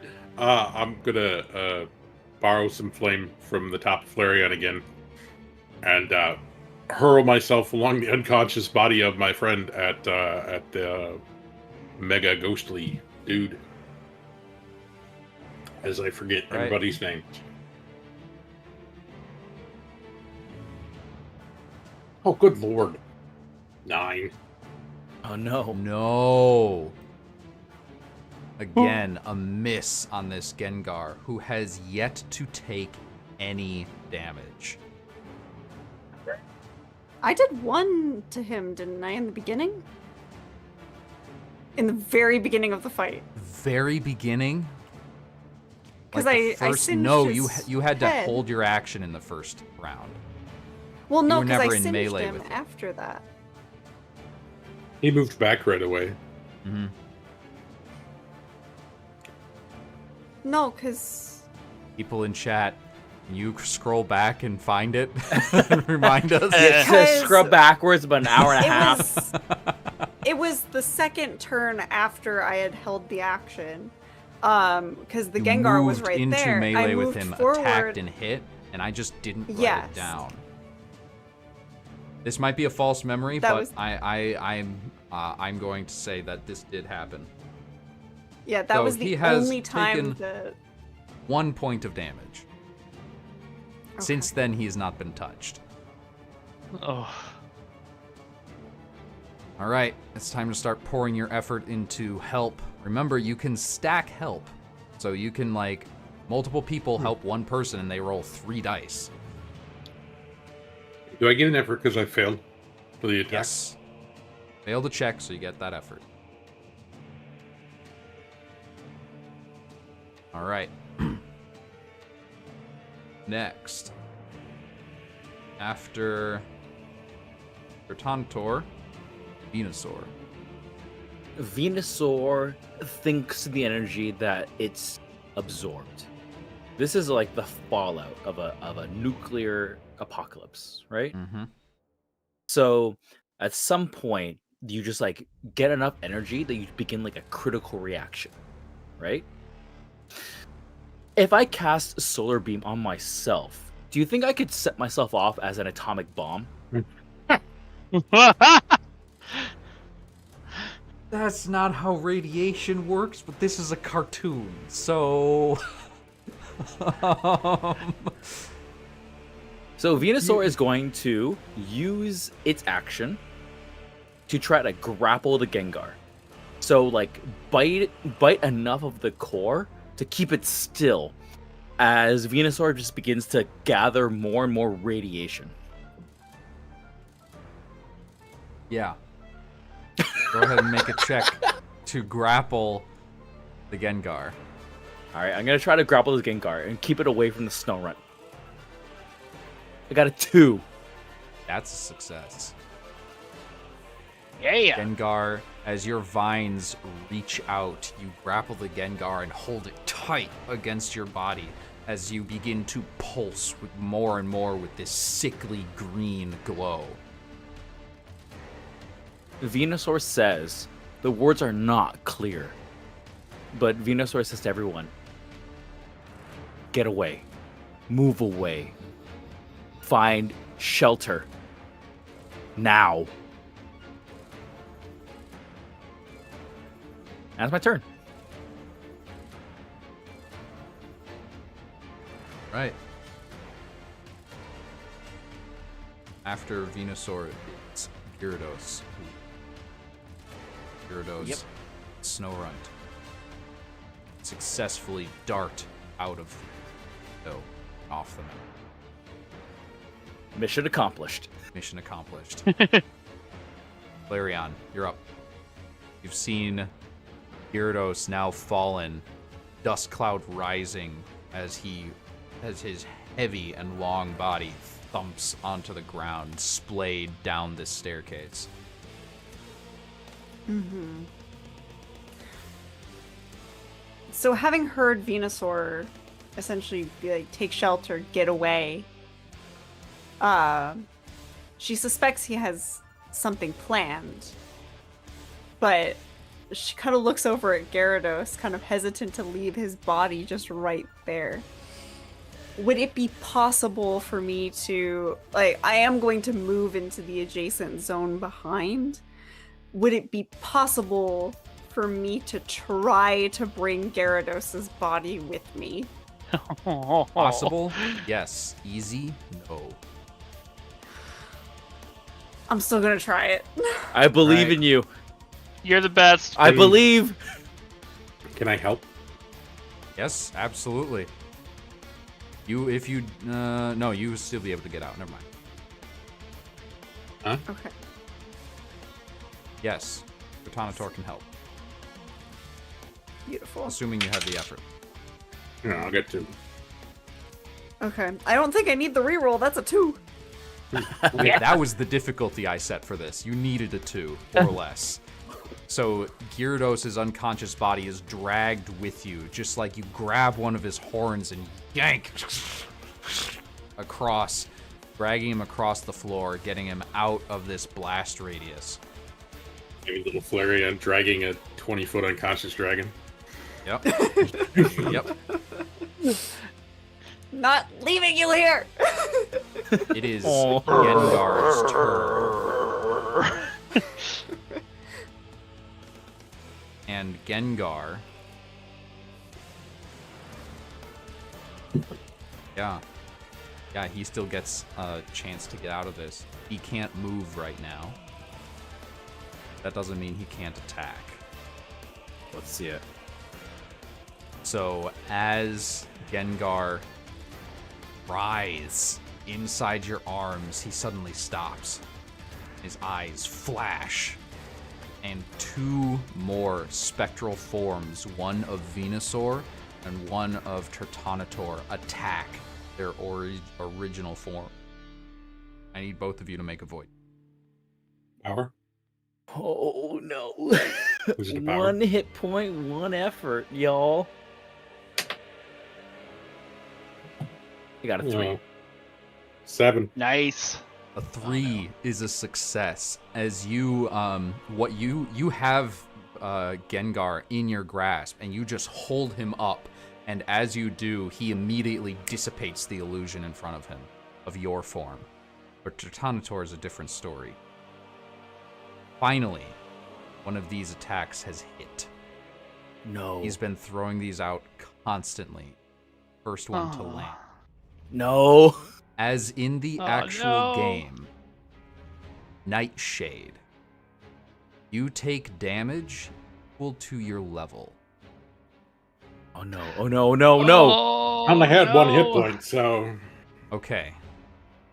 You are down to 0 as your shadow form stands victorious above you.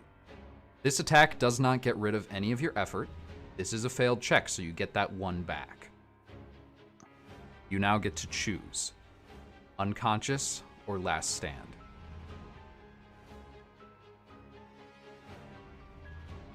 This is so rough. he's still bitten by. Still The other held. guy? Held Yeah, fast. Venusaur's still like holding Gengar. I mean, I'm just gonna go unconscious then, I guess. Because I have no way to heal myself either. So But there, I'll also remind you, Venusaur is basically a bomb that's about to go. oh, I know, but I'm also in. Like, I explode at will, so I'm really not worried about the bomb going off next to me. I mean, yeah, it's pretty fair. All right, so Turtonator also go conscious. Big unconscious. That's a big marker. I fixed it.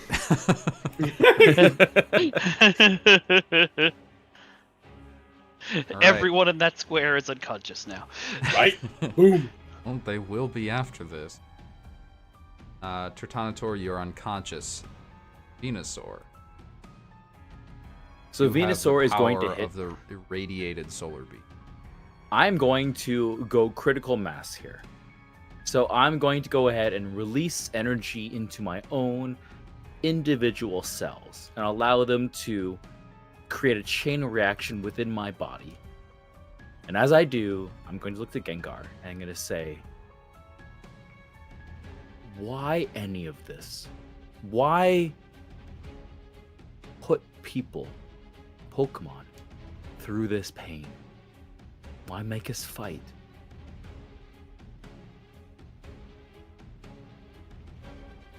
To feed. And your bomb goes up. Boom. Okay. All right.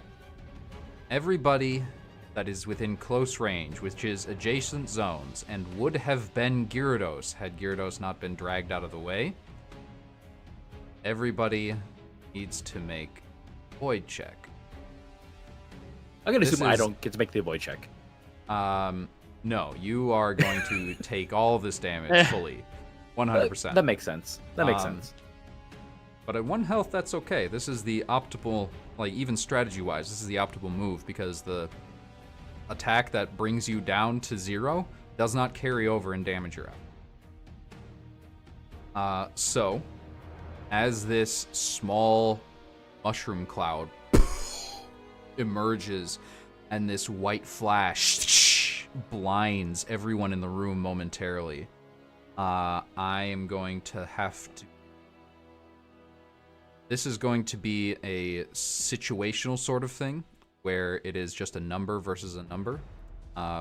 The avoid check in this case would have been 3, which would have hit the Gengar. So the Gengar is going to take the full damage of this. But so is as the dust begins to clear from this explosion. Venusaur, you are now at 0 hit points. That's correct. I'm guessing I know what you were going to say, Steve, but unconscious or last stand?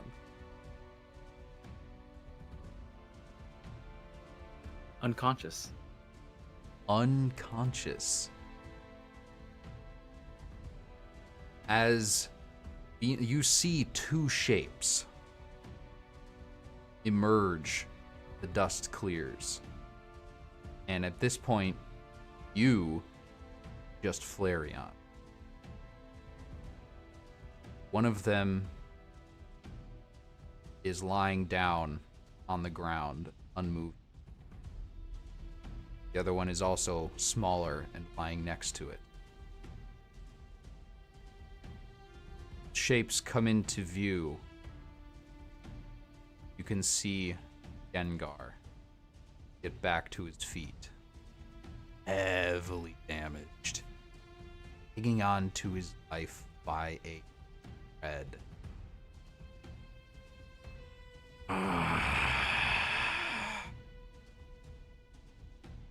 Angry, Yes. dying, and ready to kill. Good luck, Flareon. Thanks, got guys. this. You totally got this. What were we saying about being alive while Flareon was dead?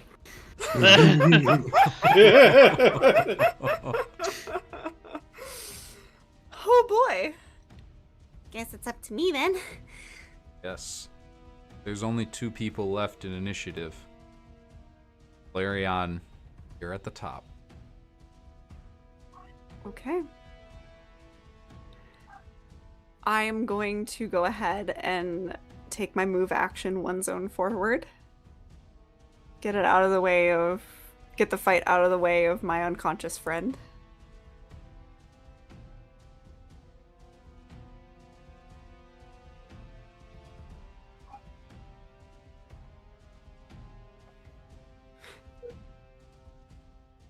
Okay, I guess here's a question. Do I need to make a check to be able to tell whether or not he would be willing to make attacks on my unconscious friends that are in the same zone as him?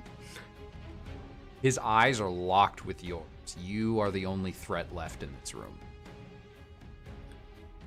Then I'm going to hold my control flame action Right? and wait for him to come to me. Can I ask for a roleplay scene? Like backstory a little bit here with Venusaur and Flareon? Yes. Sure. Yeah, I think on the like mountain trip up, as Venusaur is looking for food and things like that, and Flareon's like making a path. I think there's a moment where Venusaur puts a heavy hand on Flareon's haunch, like your shoulder, and says, "You are working very hard, too hard, child. You don't have to for us. You can simply be who you are. We don't think," and it trails off. And as he says that, Flareon's going to kind of look up at Venusaur a little confused. And think for a moment. And then kind of say, Well, whenever I was of any use to anyone was during a battle. So I guess, seeing as that's not my only purpose anymore, I just want to, find some way to be useful. I don't want anyone to think that just because I'm small, I can't carry my own weight.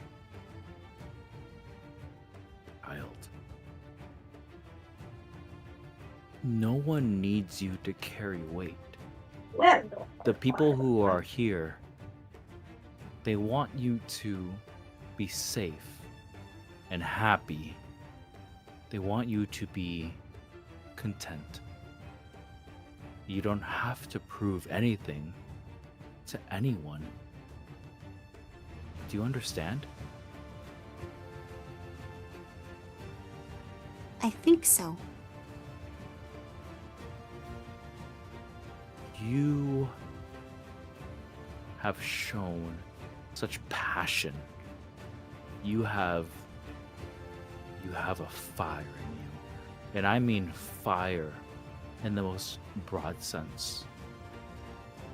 You spur me, and I'm sure you spur others, simply by being who you are. I don't know what waits for us up the top of the mountain, but you make me feel like I've become young again. And I wish, child, that you will make others feel like that as well. You are truly a special Pokemon. And as Venusaur's wizened old voice trails off, we can still see Flareon facing down the Mega Gengar that has felled all 3 of her allies. And with that held action, going to go off as Gengar approaches. Okay. Come on, dice, be kind. Oh! That's a 7. A 7. If we die together, we die together. We die together. Mm-hmm. Pokemon, gotta catch them all. gotta catch them all.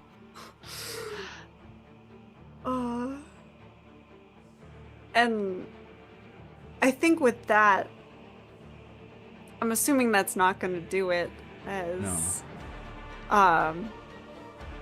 But she would have remembered that, and the flame on the top of her head and would grow to sort of almost double the height, as if she was sort of creating a mohawk for herself for a moment. And this rage, seeing her fallen friends and this creature that wants nothing more than to consume everything around it until there's nothing left.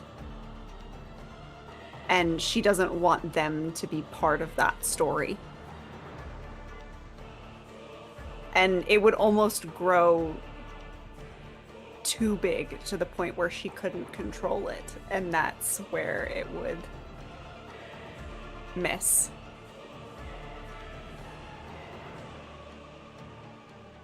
As Gengar steps, shifts slightly to the side, just barely inches to spare, is going to summon with one hand a form of the Dark Flareon and launch it towards you.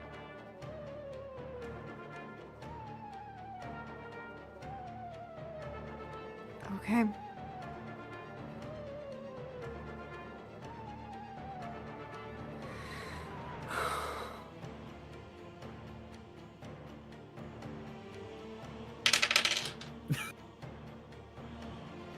It's another 7.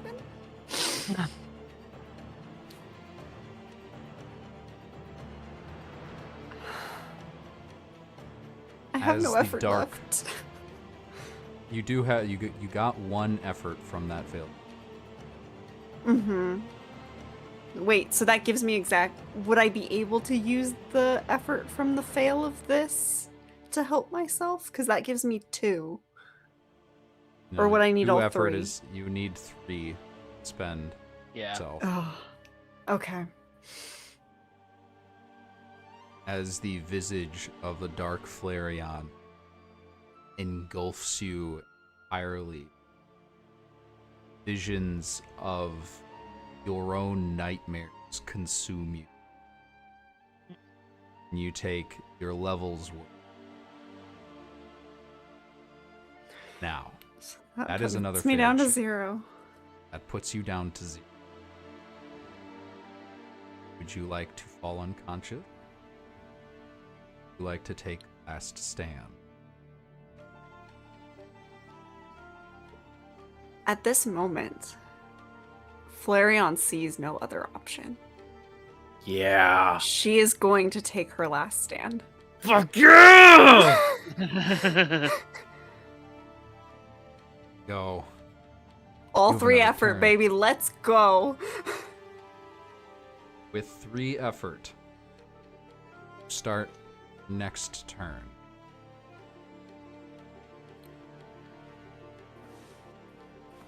And she is going to,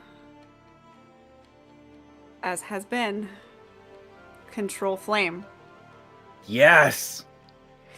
Do it. No! Oh. I rolled another 7! You have 3 effort. You can give yourself another dice, but then you will die. I'm gonna do it. Yeah, I think you have Okay. to. I think you have to. We yeah. have to. We You have to Yeah. spend it. You have to spend it. Oh. That was a 9. That was worse. Oh. It's okay. It's okay. The dice have spoken. As this last attack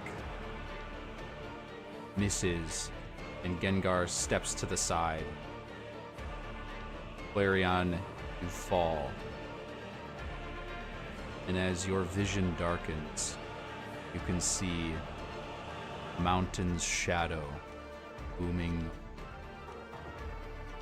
wicked grin back on his face.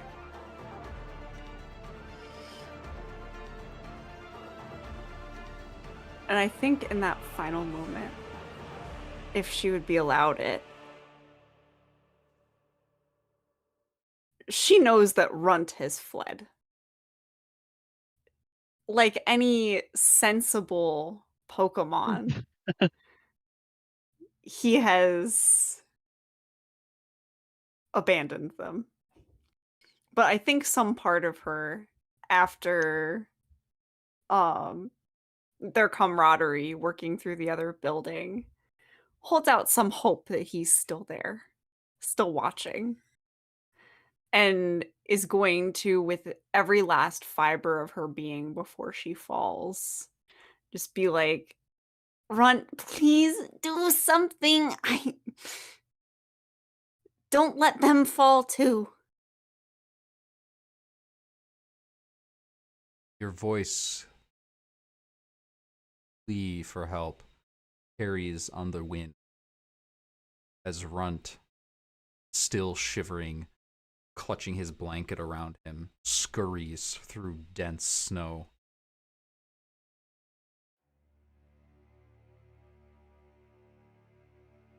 He can hear you. Continues to flee. Goes down the mountain.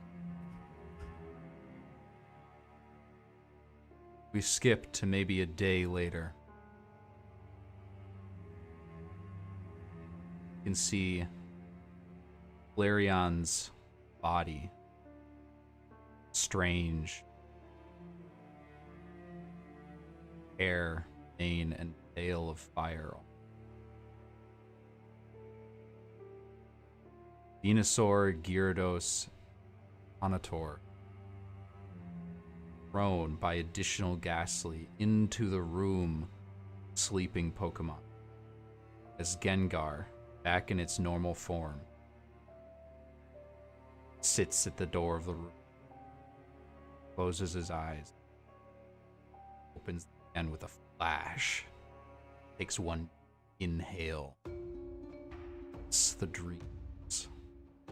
Sleeping.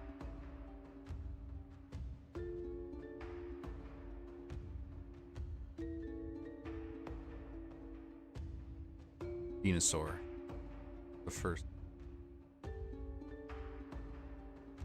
dog pile of Pokemon you don't know. You're dazed, had this dreamless sleep punctuated with terrifying nightmares. Don't know how long.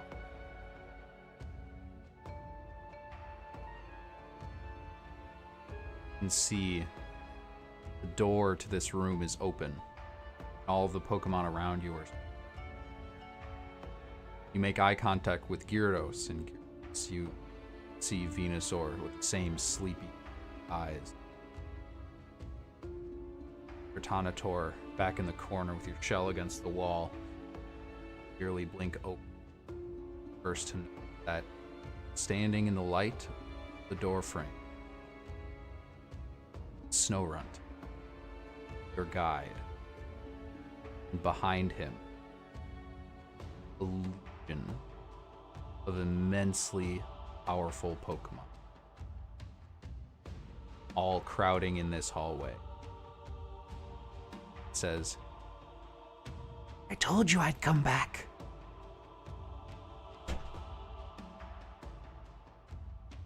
And that is where we will end our one shot of Poképocalypse.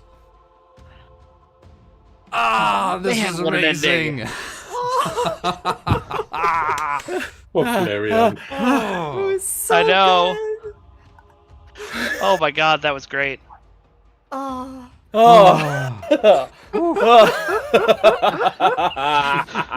My That got emotions. Right? Yeah. Oh no. That went from ultimate betrayal to all my heart. Honestly, I Thank didn't you. even feel that betrayed. I was like, what are you gonna do? Yeah, no, good. Run, save yourself. Thank you, all of you players, for joining me. And thank you especially to our viewers who stuck around with us for this. This has been amazing. Every second of it. I don't know what to say now. Man, this was, Oh, this was man. so much fun. Oh, man. Oh, jeez. Oh, jeez. I guess let's go around and do some outros.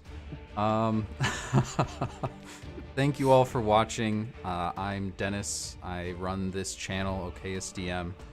We've been playing Sagas. I've got a lot of feedback from this amazing one-shot that we've completed. Thank you for the feedback, players, and again, for the audience for sticking around.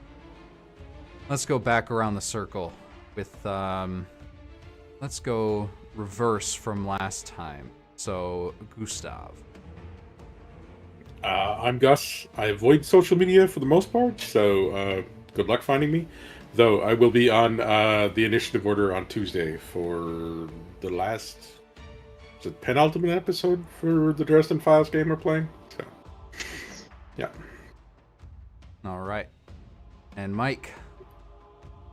Hi, everybody. My name's Mike, or Mikey Fatum. You can find me on Twitter at Vengeance God, on TikTok at Vengeance God 2, and on Instagram at Broken Infinity Films. I'm the host of 3 podcasts on the Ace of Geeks podcast network. The Ace of Geeks podcast, where 4 nerdy best friends each bring a nerdy thing to the podcast each week, and we debate which one will win the Ace of Geeks award. The Yavin Radio, which is an improvised Star Wars talk radio podcast.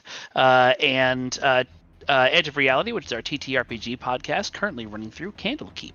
I am also the creator of the League of Swords, which you can find at leagueofswords.com, which is a TV show I'm developing that is a combination of professional wrestling, choreographed sword fights, and like 90s fighting game aesthetics.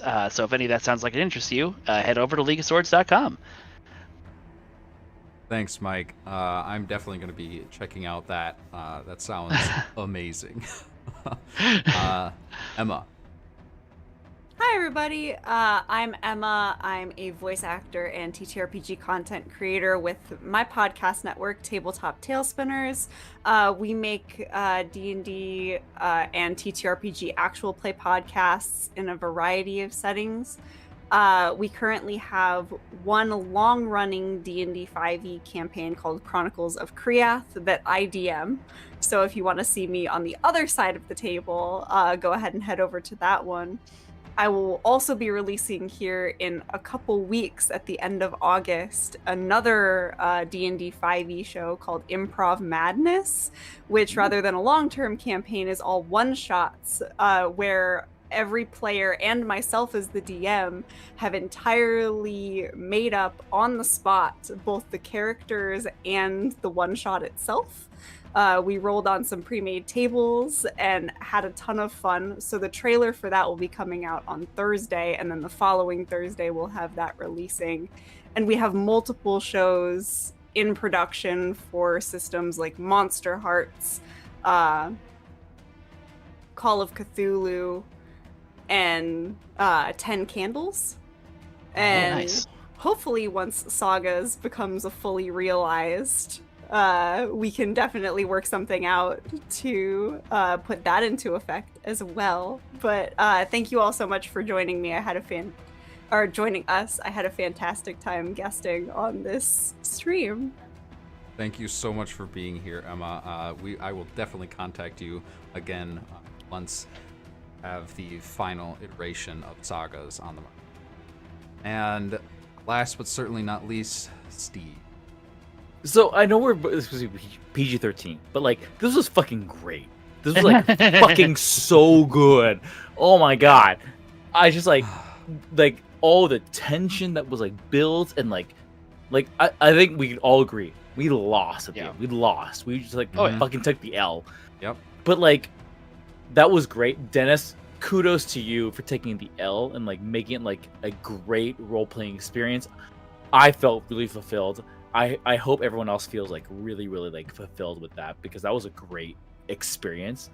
But to plug myself, you can find me as one of the co-hosts on Asians Represent. We're a podcast that talks about Asian representation in tabletop RPGs and other media and things like that.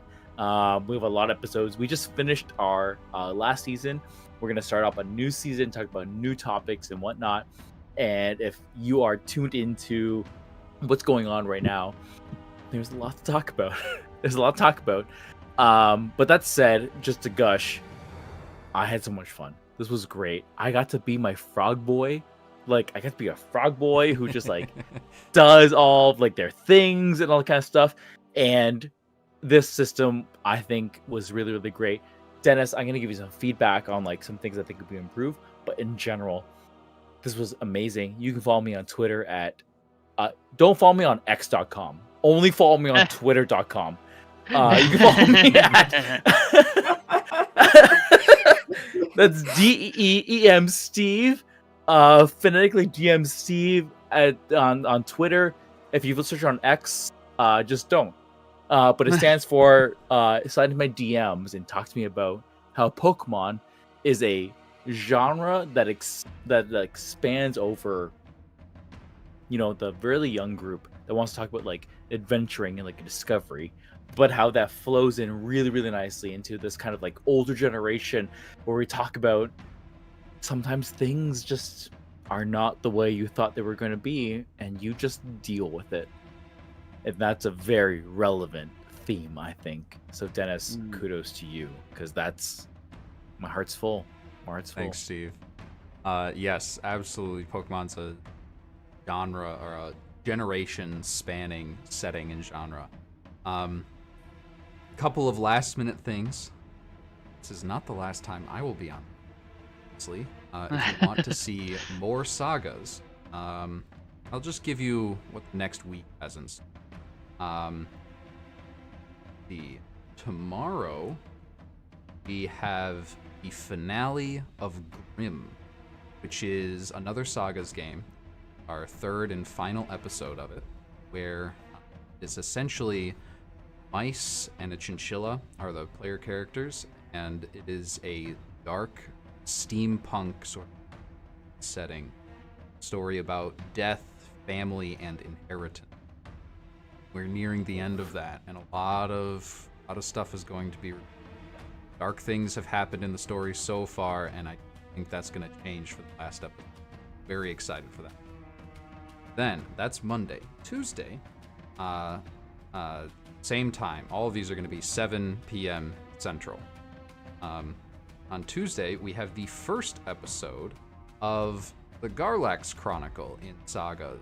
And if you're familiar with my channel, I've been around here for a while. Garlax Chronicle is the first long-form videos or content that I've done. It was originally a 5th edition adventure that just wasn't fitting into 5th edition very well. Because it is cosmic horror, and there are just other systems that do that better.